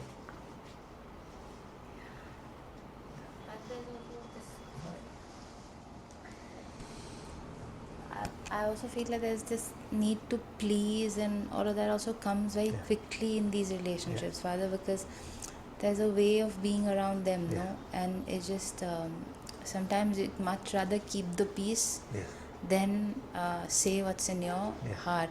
So I feel like it's okay, like even if they're saying whatever, I'll just keep quiet, but I want to say something, but I just zip it up, or sometimes say too much. That's not needed also. So even in this, don't take on the decision maker place. Just stay with God, and if something has to be spoken, something has to be shared from the heart, it will come.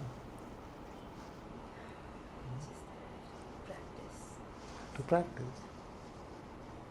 The more we practice, the more our insides are filled with His light, then the more it will express itself in outer ways as well.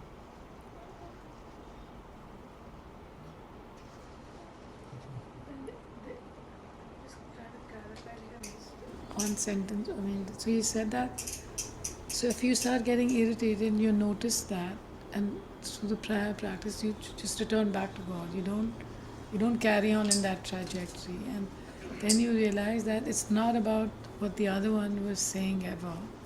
It's about that you took on this identity, and so was getting poked. If you had just stayed. We've all noticed now that we rarely go from just natural to straight to anger. You see, something pokes us first, we start getting irritated. Then that is built up. Then the mind pulls memory into it and say, last time also they did like that. Then it pulls all this condition, all of that. Then it escalates. It escalates. So it rarely goes from, as the kids would say, it rarely goes from 0 to 100 immediately. First builds up. So if you can start sensing this quiet irritation, then and returning that you're losing your center, you're losing God's presence, so you treat that as a reminder to return to God, then that is helpful. So that which is called patience is also all of this, that we don't allow ourselves to get shaken by what the senses are bringing to us. Because I see that, so supposing I didn't even answer back, but if I still had the grievance, Yeah, exactly. then I'm still holding it. It's still like a spring which is then it's pressed. just, It's just waiting for the next opportunity to explode. Yeah, no, you'll wait for even 10 days, Yeah. and then, because you're just building up a case, because then if whatever your eyes show you, it's going to interpret as wrong, even if they're innocent, you're just going on. So you really have to let go, because you can't just be quiet and think that you've let go, because you haven't. Yes, but if we feel a lot of the force is there, like then egoic energy of separation is there, then sometimes just forcing yourself to keep quiet is all right. Because it wants to use that moment. It wants to use that moment, spread that thing, and then it spreads everywhere. It's very contagious. Like to remain in the heart is contagious. You come to satsang hall, and hopefully you feel like something pulls you in deep inside. In the same way, where there's a lot of conflict, there's a lot of this thing that also then pulls that conflict energy out of us, in a way to add to the conflict. So sometimes you want to lash out, but just Ram, Ram, Ram. So we learn patience sometimes in this way. It may seem forced, it may even seem unspiritual, that he's curbing my naturalness. Spirituality is supposed to be natural, you see. So it is, unless it's clear, like unless Krishna is telling you in the art, Arjun, pick up your bow and arrow and fight, till then you don't fight. Yeah. Yes. The infographic that you provided about how you become internally when you believed in Maya. Yes. It's brilliant. It's sad, but it's like a map of how it is internally. Because contraction, rush, then egoic identity building, softening of the position. There's no softness inside. All of that are just such beautiful pointers. No, I don't know whether I made it or I.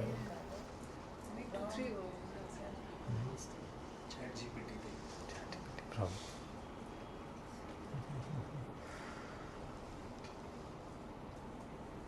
That was so important.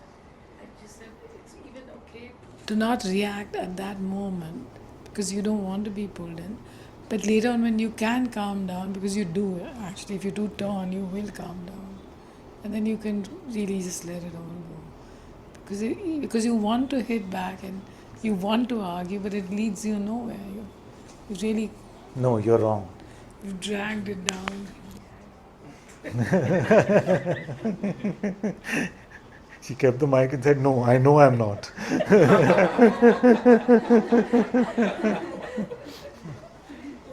Because your face is. I know. A very good example is of attachment, and I've seen in my life, is the attachment to words once they've been spoken out of this mouth. Then we will go to any extent to prove them to be true. No?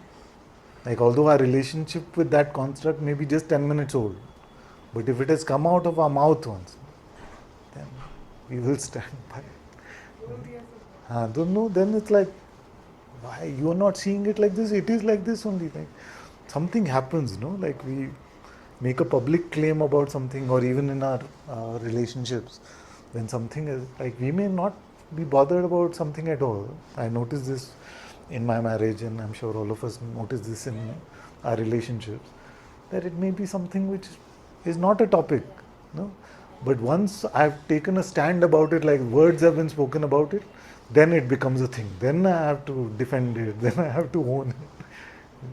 So learning to let go. Like, it's not a thing. It's not really a thing. Like 15 minutes ago, it wasn't a thing. So why is it suddenly a thing?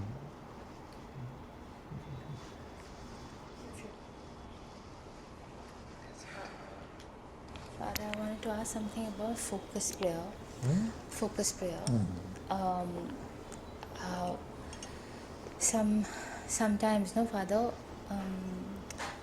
like I don't have the, like I've sat for say half an hour, and then there is a um, point I feel like I tell myself that kuch nahi ho raha hai, it's okay, just come, come out of it, or just something is distracting and I just come out of it.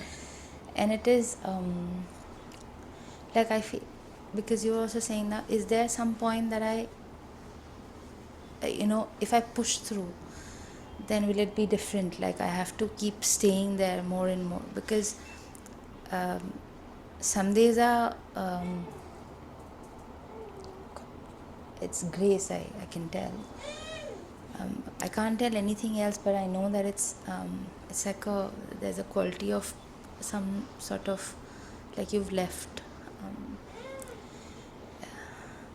I don't know how to say this, but it's like you've had it's like how you feel when you've had a good sleep, but it's not like that. Yes. It's not so, Yes.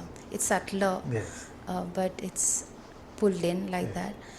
But some days I'm not able to even, like sometimes it's like 10 minutes have passed only, but it feels like so long I've prayed. Yeah. But, and some days I feel like after 20 minutes, half an hour, I'm not able to something, like I'm not able to push through. Maybe after a break again I'll sit, but I'll try to focus, finish the hours, but it's like that. It's not like today when you said about if you put everything in the universe, also you'll not be, and multiple universes in the entire cosmos, you'll not be able to even build like a mala for him. And there's just, it's, I'm not able to remember him like that, when it's, I want to, but it's tricky. just, yeah. Because Maya gets in the way. Like, I was feeling yesterday, how foolish am I? How foolish am I that God has not said that I have stopped giving you what I want to give you. Like, you can sense the flow from the Atma within. And yet I say, okay, enough, or okay, now time to sleep, or okay, now look at something in the world. So one is this aspect, the way you can sense that inner light, you can sense the Atma Gyan, you can sense the Atma is flowing within you, and still, like something, some Maya, something, like, so I was just contemplating that if it was done, then he would know it's done and he would stop the transmission, no? But 9 times out of 10, I am the one who's deciding, okay, now time to sleep, okay, now 2 hours over, okay. No? So like that. So that is one foolishness I do. Second is when the more tricky is when we are not sensing any inner transmission, when we are just like, it seems like a job. No, it seems like a job, which is before the pulling in by him has happened, which is called then the active recollection, where it seems like I need to put a weight for me to be inward focused. I need to put some sort of weight in the form of the remembrance of the name or the practice or whatever. I am exerting a slight, at least this thing. Sometimes it's not even the name, sometimes it's just trying to keep some slightest effort to keep the attention turned that way. I don't even know whether we can call it attention, just the antakarna turned that way. So now in that state we are very susceptible to distraction. The mind comes and says, but what about that thing? No? Or it says, but you had to tell the kid something, or whatever, something, it's enough time, something. So very susceptible to distraction. Then when by his grace he pulls us in where it would take some effort for us to step out. No? It would seem like I have to pull myself away, like a magnet is connected, but I would have to pull the magnet out. So then to pull that out, then it is easier to stay in that quiet contemplation. We just come to that point. But it's not that Maya doesn't try even then. You see? So yesterday, for example, something very beautifully it was happening in the night, and then this body just started feeling like coughing, and my throat was full, and I know from where this cough came. I just recovered from that cold. So it just that coughing started, all those. So sometimes you just have to laugh at this Maya thing and say, okay, now this was needed for this to get snapped out. So then, just to be grateful for opportunities where life has made the space for us to turn within and use as much of those opportunities as possible, because something or the other otherwise keeps showing up in life. No? Yeah? So just to grab every opportunity to be with God. Like otherwise, like sometimes your children fall sick, sometimes your body falls sick, sometimes some work is there, sometimes something else is there. So if you keep postponing when life makes the space, then we'll never have time to turn inward. So every opportunity that we get, just take God's name, turn within.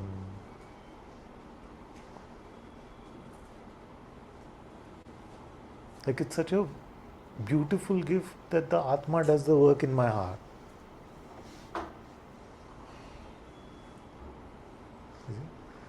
Isn't it such a beautiful gift that the Atma does the work in my heart? In my heart, all of our heart. The Atma is doing the spiritual work.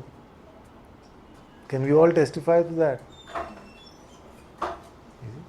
There comes a point where it seems like I am doing the work of contemplation, of meditation. But when we come to Nididhyasana, when we come to true contemplation, then it is God Himself in the form of the Atma doing the work. Now I can't spell out what it means, that work, what it means. You have to taste that in your heart. What a gift. We are outsourcing to the highest force in the universe.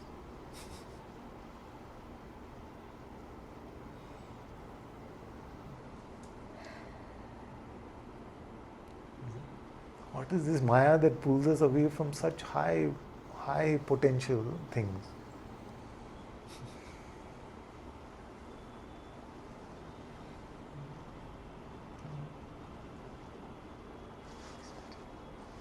Right? To Sama.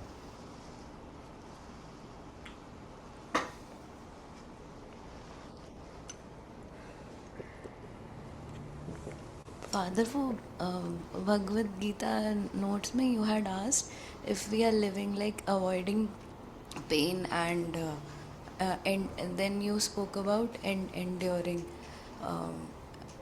Avoiding pain? and enduring Yes. for Yeah. God. Yeah. तो उसके बारे में वो Very good. So, what is the enduring? Is not to lose our center. You see? And what is enduring is not to get shaken from our dharma. So, Lord Krishna is telling Arjun that you cannot be shaken from your dharma because of your now concepts about what is right, what is wrong. None of it is based on any reality, because at the same time that you're speaking these wise sounding words, you're speaking absolute rubbish, because you're taking the self to be something that dies. You're taking reality to be something that dies and can be grieved over. No? So in your some conceptual understanding based on ethics or something you've learned somewhere, you're pretending to say some very high sounding words, but this is just conceptual knowledge. It is not true spirituality. So he said that we must. So when the Lord shares, He's sharing for all of humanity. No? So that's why He gave the divine vision for these words to be captured. So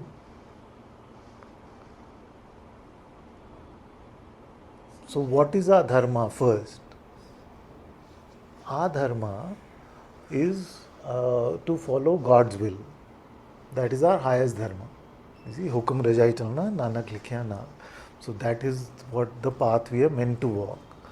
Now, if anything tempts us to leave that, what is God's will, into following what I think is better, worse, right, wrong, all of that, then that is to leave that endurance we've left because something compelled us.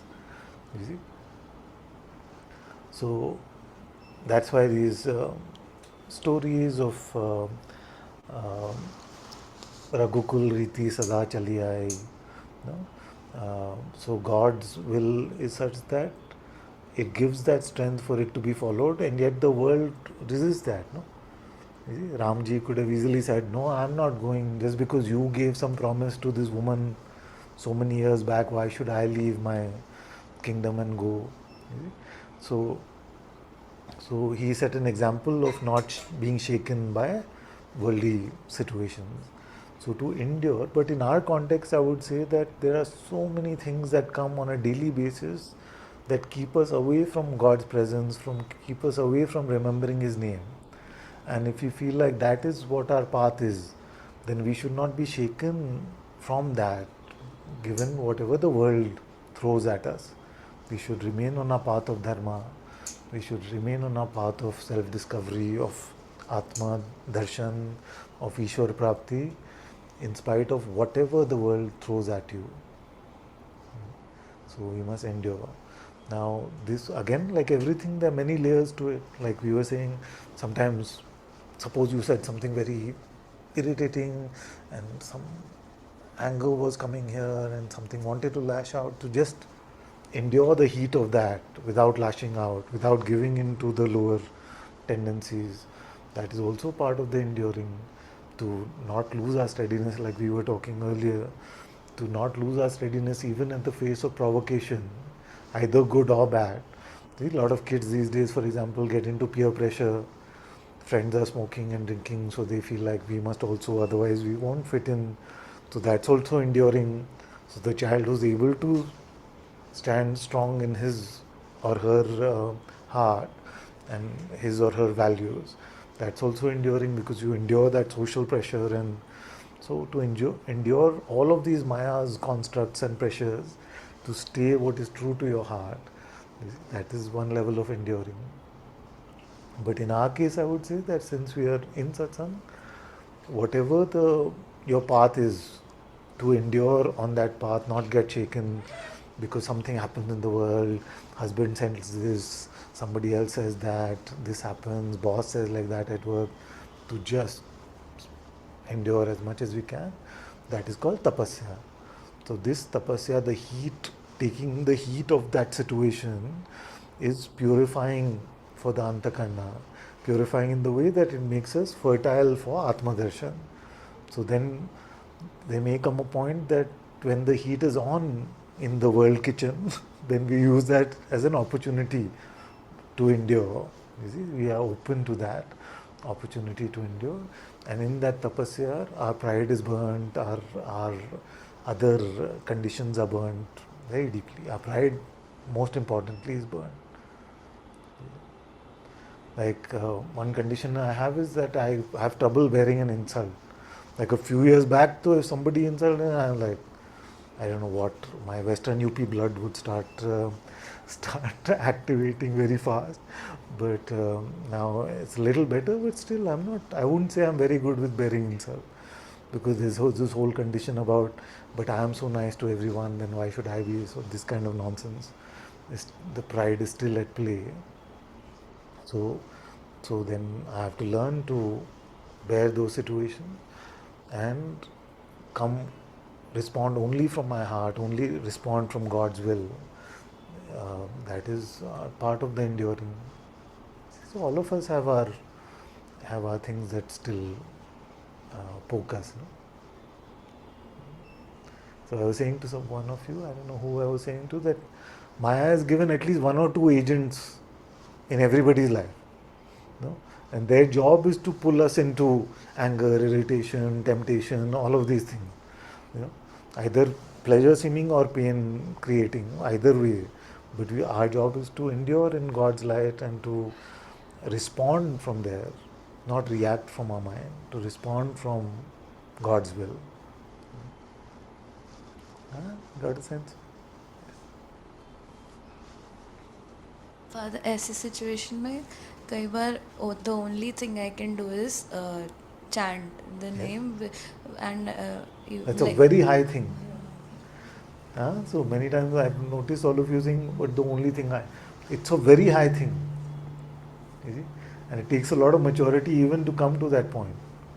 Like, if I look back at my life and I've been in situations which I never enjoyed, but and I quit really fast and started my own businesses. But if like a manager was I felt unduly rude to me or unkind in their expression, then I would not want to endure those situations because I was immature in those times.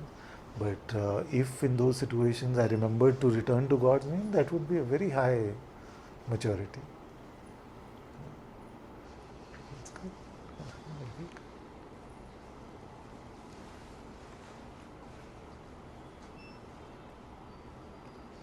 It is a million of these small things that makes a saint a saint.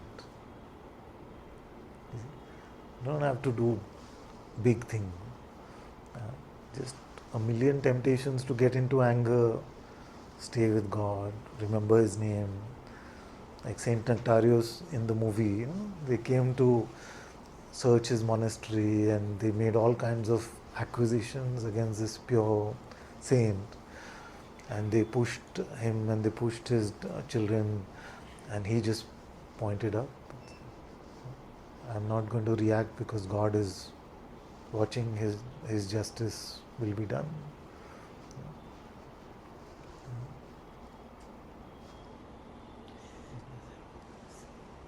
Such a difficult scene. Yeah, it is a beautiful movie called Man of God.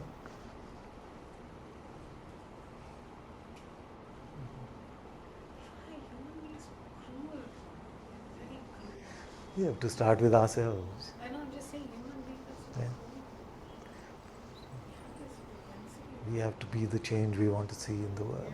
Because it's contagious. It's contagious. The change we make in ourselves is contagious for our brothers and sisters in the world. Father, really like the butterfly effect. Yeah, very much. Because I see, like, even, say for example, sorry. The one who doesn't speak in the mic has to transcribe this part. Now I've seen with my younger brother. Yeah. Not like I'm, not like there's any inspiration there, but I feel like even small changes, I feel like just moves, like your near and dear ones, they just move in a particular way. Yeah. If there is, it's both ways. Like even when he does, it's something.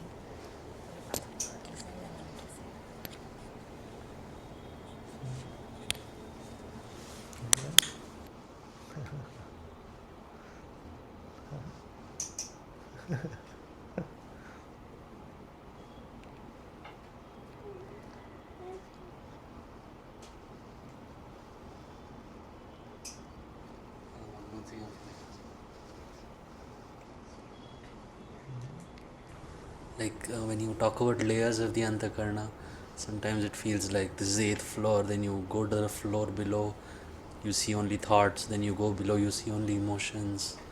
But that's not it, no? No, not really it like that. Can you Kind talk of it, about- but not it. Kind of it is like that. Yeah, kind I don't feel I'm going below. Not below spatially like that. How else would But can it's you like just talk your about attention traverses through your being in various modes. So if I say to you, bring your attention to your thoughts, then you can bring your attention to your thought. Then if I say, okay, now bring your attention to the sensations you're feeling in the body, then you Yeah. can bring your attention. Tell me what emotion you're feeling, then you can start noticing for that. So it's not really levels, it's not that the attention goes from level this to level. Yeah. You see, but it knows where to traverse. But they all seem to be in the same space.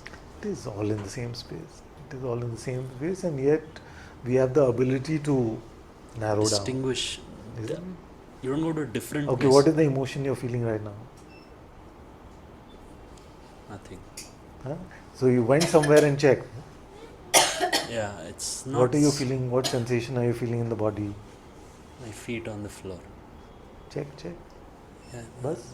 Yeah, I'm feeling my fingertip. Yeah. You're lucky you're young. Oh.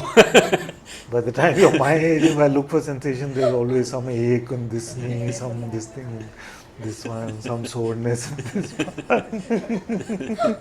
I wish there was this kind of age, no? It's just like, yeah, just sensation, feet on the floor. But okay, returning to the point is, we're able to check, no? We're able to send our attention in such a way that we are able to localize, to remove the other things and to focus on those elements. Is it like the way I can tell this apart from this, though it's in the same space? Emotion from thought. Yeah, what if I say now, keep your eyes open but move your attention inwardly to your thoughts? Yeah, but once it's inside, Yeah. then that layers, I've never seen it like that. Inside, outside, yes. Yeah. So you're saying,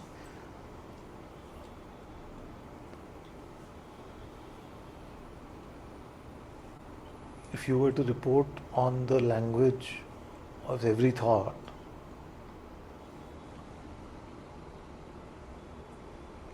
notice where your attention goes.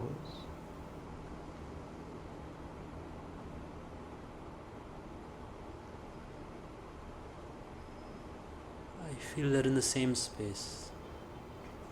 Yes, but I'm just saying that within the same space you are able to localize the what is called the sheath of thought, thinking, the sheath of emotion, the sheath of body sensation, the sheath of just pure being. I don't know about that, whether we can localize that yet, but Sheath, I don't get that. I mean, maybe it will get revealed. Is it something that get revealed, is it? Am I not noticing hard enough, or? no, it's just the way to represent. Like, how would you tell, like, if Radha was new to Satsang Yeah. and you wanted her to notice her emotions, what would you tell her? It's not about being new to Satsang. She would know already, no? Yeah, so what language would you use? The word English, like what do you mean? English? Like what? In what way would you tell her? You know a thought from a feeling. She already, you know a thought from a feeling. Yeah, so to know from is the distinction. No? How do you know from? How do you know a thought from a feeling? They're different. Different what? One is in language, one is more blobby something. Okay, so emotion versus body, pain and pleasure. Yeah, it's body pain. Both are blobby something. Blobby, yes. But it's more gross. That's what. So those distinctions are called levels or layers. It is not So is it like because what are we saying? Where is the inside anyway? Yeah. It's strange, yeah. Where is it? It's not inside this body. You imagine a tree. Where is the tree? Can't say. It's the projection of the mind. Where? Yeah. So we visit a space which is beyond the three-dimensional space of the world. What is the inside? That inside is where we find God Himself. So that inside is not inside the body. It is not inside the mind. It's not inside the brain. There's this brainism idea. Further to add more. Everything is inside the brain, but where is the brain? Some people say even the body is seen within the brain. No? So then where is the brain? Then is back to the jar thing. Whose jar is it?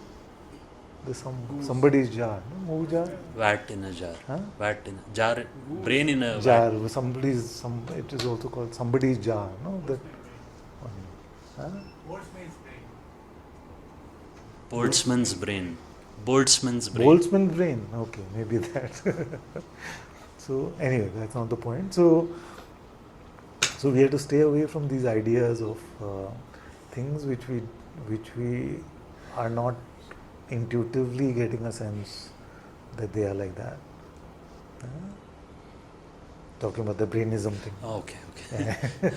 Like one other way of I theorize a bit, like in Photoshop you do know, if you've used opacity Yes. of the layers Ah. and transparency you Ah. can change. Would that be more accurate or It's very no? tough. Very tough. Maybe.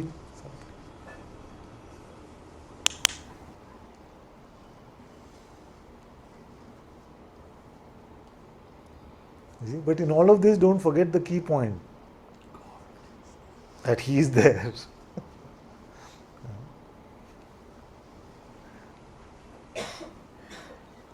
We keep looking at the dimensions of the sweet shop and forget to eat the sweet. So don't do that. Oh, how many counters are there? What is the length, breadth, height of the sweet shop? And then we feel like we spent our whole life in the sweet shop. But the point was to eat the sweet.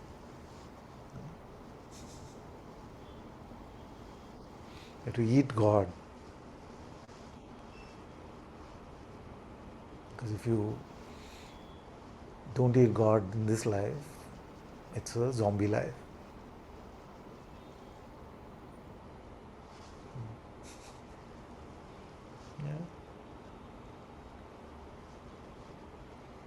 None of this is meant to make you feel like, oh, I'm so guilty, I'm leading a zombie life. I'm so unworthy, I'm leading a zombie. No, it is to just wake up and say, yes, my life is for God now.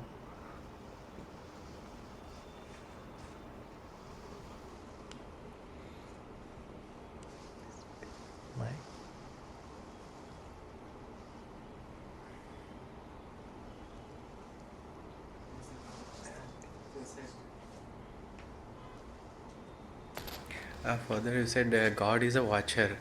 God is a watcher, I said. He's watching everything. I said like that? Yeah, I heard like that. Sorry if it's wrong.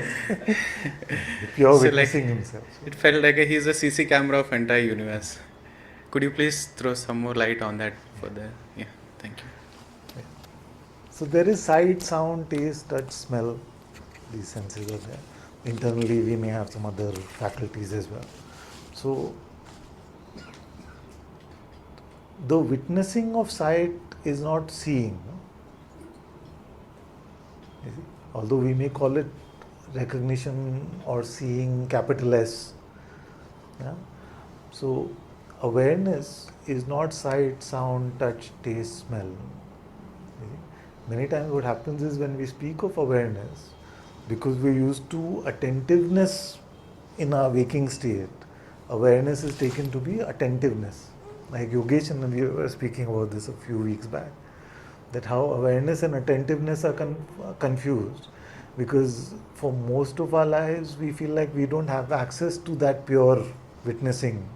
So the thing that comes close is the attentiveness, because attention also seems to be without attributes. So when the questions are asked about awareness, does it have any attributes? No, attention doesn't have attributes. Does it come and go? Kind of, but we can put it in the box of doesn't come and go, is always there. So a lot of the boxes of the self, which is the pure awareness itself, attention can tick. You see? But one area where it clearly fades or fails is that, is it limited? Attention is limited. So if you were to try and listen to my answer and everybody starts talking on the side of the room, you will tell them, quiet, quiet, I want to. You see, because what are you running out of? You're running out of attention. You need attention to be able to perceive clearly what is being said. So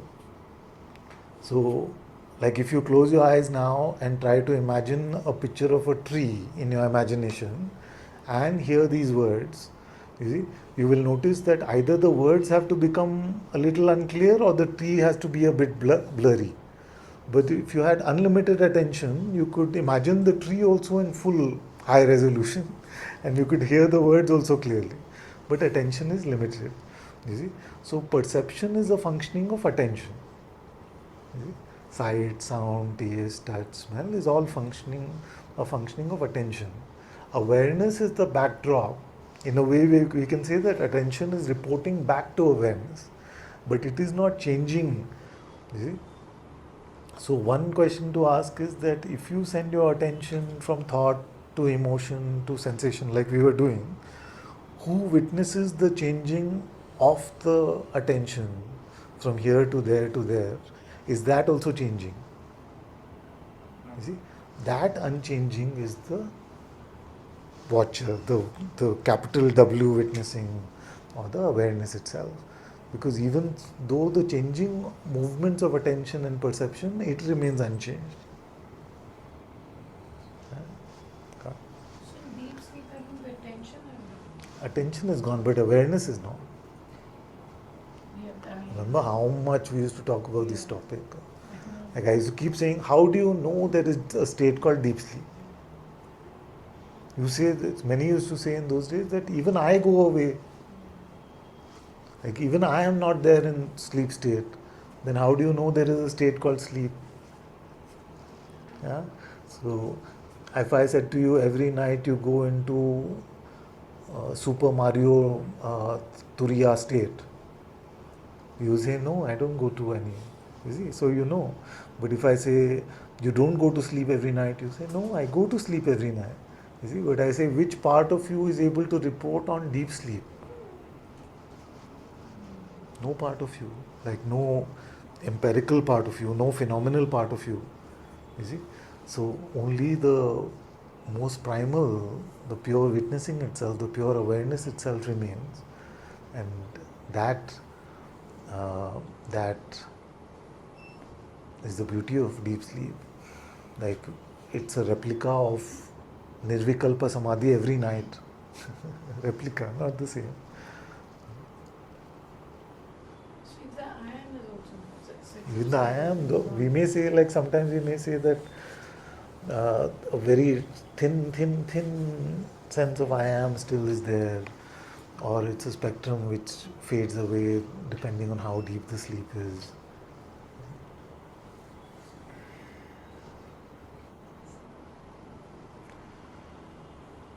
So to self-realization is to recognize yourself as the one in deep sleep, even in the waking state. Or to remain as the one that we are in deep sleep, even in the waking state.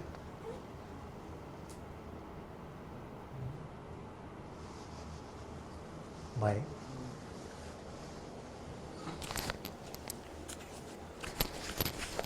the point you made about awareness versus attentiveness,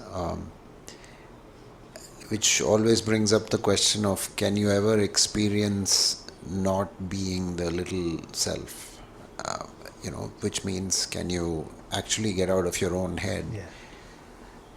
And the only time, and this is also not from my own understanding, I read it somewhere, where you can always imagine a clock ticking, the last tick, the current tick, and the next tick.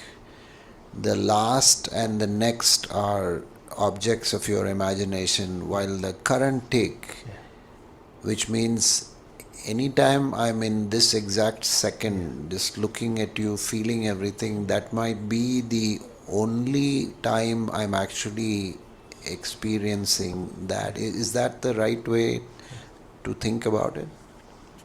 Well, there are various questions in that. So, can we be empty even during the waking state? We can. Like you said, the present moment, in a way, you see, just remaining in the unlabeled perception of the content of the appearances without any narrative structure, it is possible. Do I think it's likely? And I'll expand on that. I think it's highly unlikely. What makes it more likely? When it is not a godless spirituality, makes it more likely. So a godless spirituality means I'm just trying to be in the now. I'm just trying to be empty in my own strength. Now, there is nobody in this room who doesn't know that to be free from suffering, we just have to be in the now. Everybody, especially after Eckhart Tolle came, everybody knows that that is the pathway. Now, how many have actually rid themselves of suffering just by knowing that? Nobody, not that I am aware of. And I'm not talking about, I'm not putting Eckhart Tolle down. Last time I said this, there was this misunderstanding that I'm putting him down. I'm just localizing the particular pointing about remaining in the now and looking at whether that works independently. Like theoretically it should work.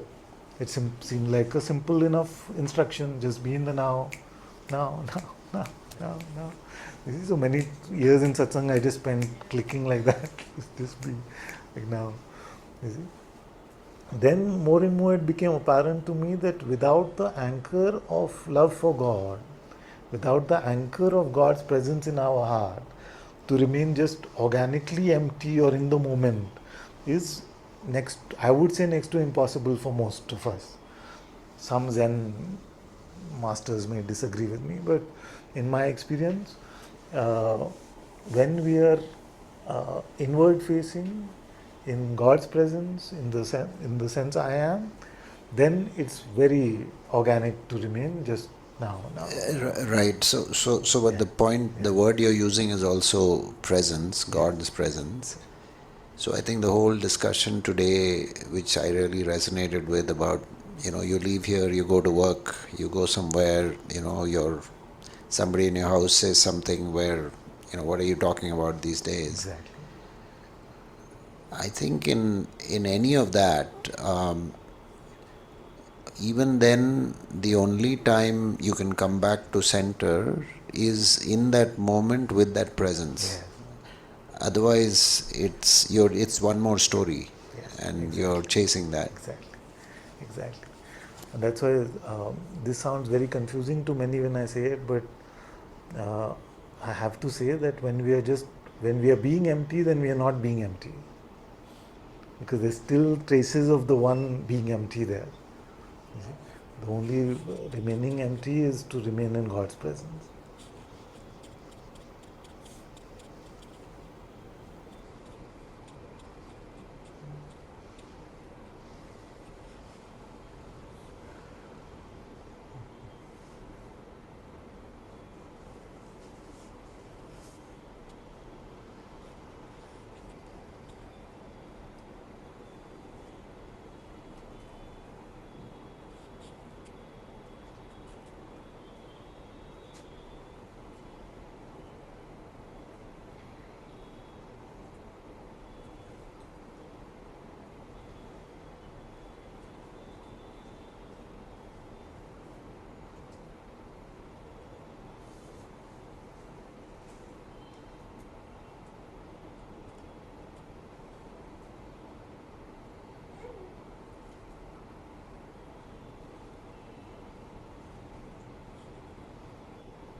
Also, I have to add some words of caution to that, because the minute we try to use God's presence so that something, then it is not a true love, and then we can't really remain in God's presence. So we also have to examine that element of it. What is being said? That God is here and we can be in His presence. Once we can be in His presence, what do we have to worry about? Like, what is left? God. No? That's why I always make it a point to take out the scientification of God or force fieldification of God. Yeah? So it's not a force field on the basis of which then we will. You see? He is worth it for Himself. More than worth it for Himself. It's God. No? So otherwise it becomes a God for me, and then the same thing that we try to avoid in the godless spirituality, which is the traces of the me, You see? That I am remaining empty so that I can be free. But because I am remaining empty, that I am still a posture of remaining empty. It's not really empty. You have transport bag?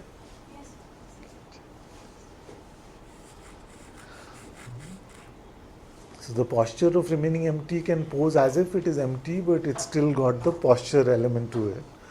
And anytime we try to use God's presence for something for me, it is no longer purely God's presence.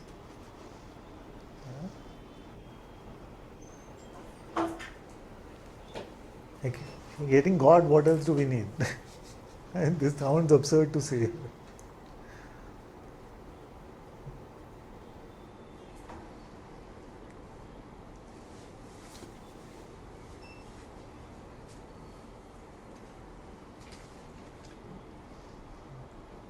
Oh wow, there are many hands up.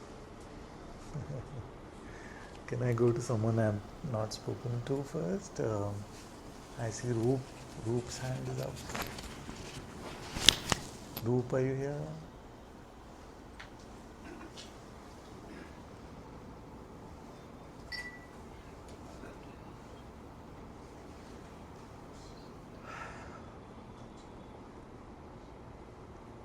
Doesn't look like Roop is there.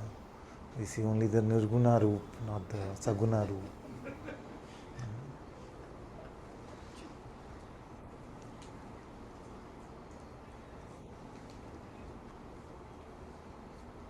Okay, let's go to Divan.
I'll try with words. I just try to.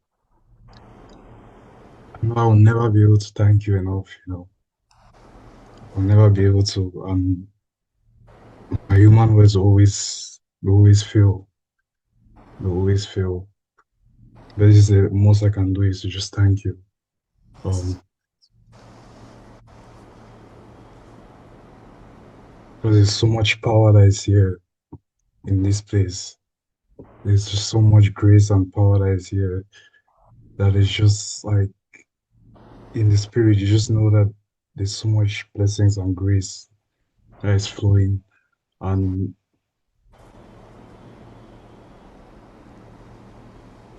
I'm really hearing more and more what you say when you speak about like the spirit. That is actually the spirit that is doing all the work. And it's like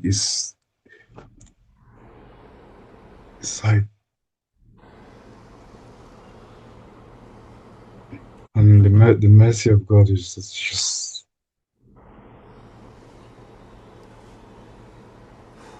because I see that even in spite of my increasing foolishness, there is still like the mercy. I still feel like it's just as though he doesn't even see the foolishness. Yes, exactly.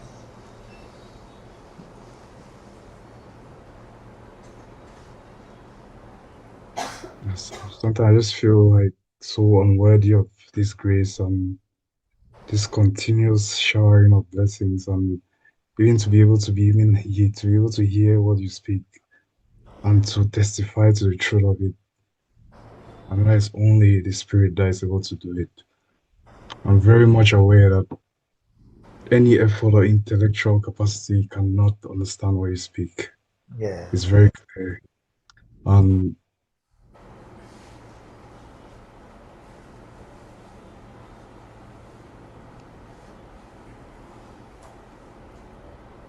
But in this place, you just know this is true.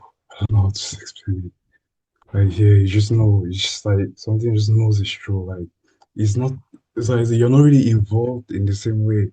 It has nothing to do with the character of Divan and his life. Like it's just a kind of thing that is there, and there's just something that is just doing that thing. And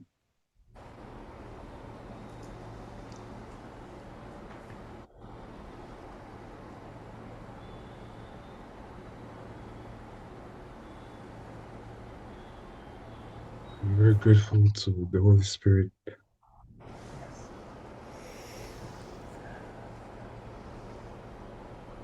the Atma, because he said, it manifests through your words and through your mouth. For me, it's that thing. It's him who is doing it. I'm very much aware that it's just him that is doing this. I'm very grateful that it's allowing me to be able to even see and acknowledge this. Um,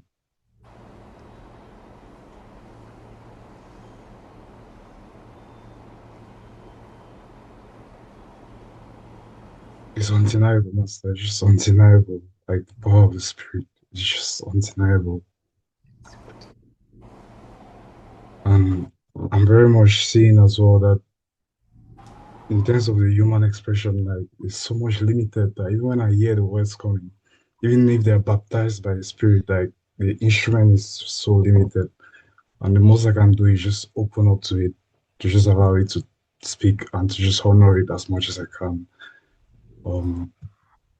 Where the truth just shines, it just shines on by its own light and perfection. And no human being can actually fully ever embody it. And so I'm grateful to you because at least you show us how we can, that it's possible to embody it with as much intention as possible. I just feel so blessed and just so, so blessed. And and the spirit of truth is like in everyone, it's like it's like it has a unique story with like every soul somehow. But it's speaking through a lot of things, like speaking somehow. It's it does its work in very secret ways, in the way that only like I don't know. It's only after you begin to see that yes, it was just him doing this thing like that. And my prayer is that I should never ever forget that it's not by any like sort of qualification. It's nothing at all. It's just like it's just him who is doing. So I can just be open to it and be grateful and to honor it and to just be an instrument of it as much as I'm able to. I think. But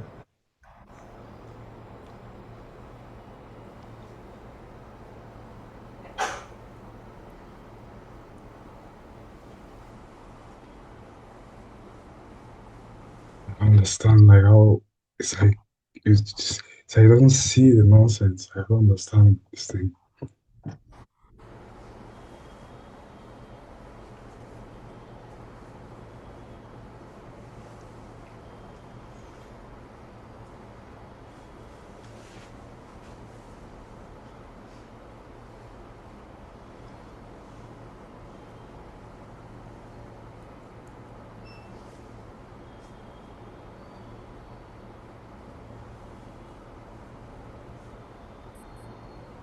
And I'm very grateful, and you're just pointing to a secret, like it's just the secret of to honor it, like the spirit, because without this spirit, it's impossible to come to the truth.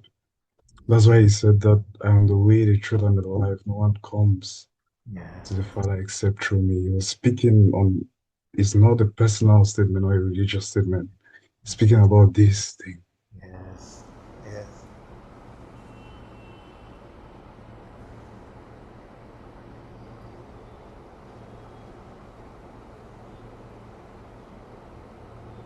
Did you hear what he said? The spirit is always reaching He out. said, I'll just repeat what you said. It's very important. He said that When Jesus said that no one comes to the Father except through me, he didn't mean it personally. He also said when he was leaving, I will ask my Father to send you the Comforter. So the same Spirit which was in his heart is the Spirit which is in our heart. And we cannot reach God, we cannot reach Saguna Brahman, Nirguna Brahman without the Atma within. So we must come to Atma Darshan, we must come to Atma Gyan. Whichever, it's universal, this truth. It doesn't matter which religion, which faith, which country.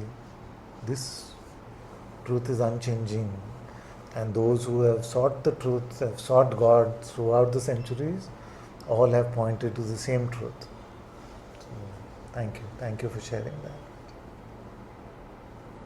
It's your grace, Master. It's your grace. It's your grace. I've shown that the Holy Spirit is always reaching out, in the heart. His hand is always fully open to like guide, and it's always just there. Just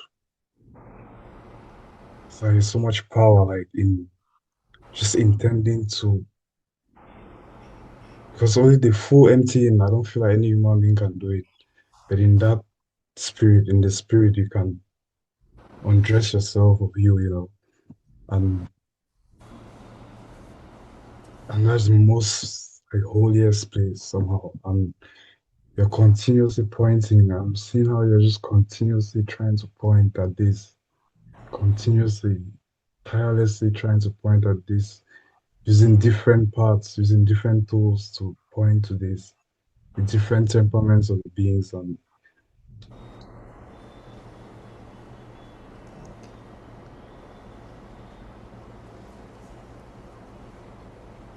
I know my words will never be able to thank you enough, but in my heart, your spirit is forever in my heart, and I'll forever honor you in my heart, forever. I feel you in my heart. I feel your words are very heartfelt and they're coming from the heart itself. So, always so beautiful to hear you. And may God bless you with more and more of this light, of this love, of this grace. All my blessings, all my love. And may you keep deepening, growing in this humble, beautiful way. Bless you, my child, always.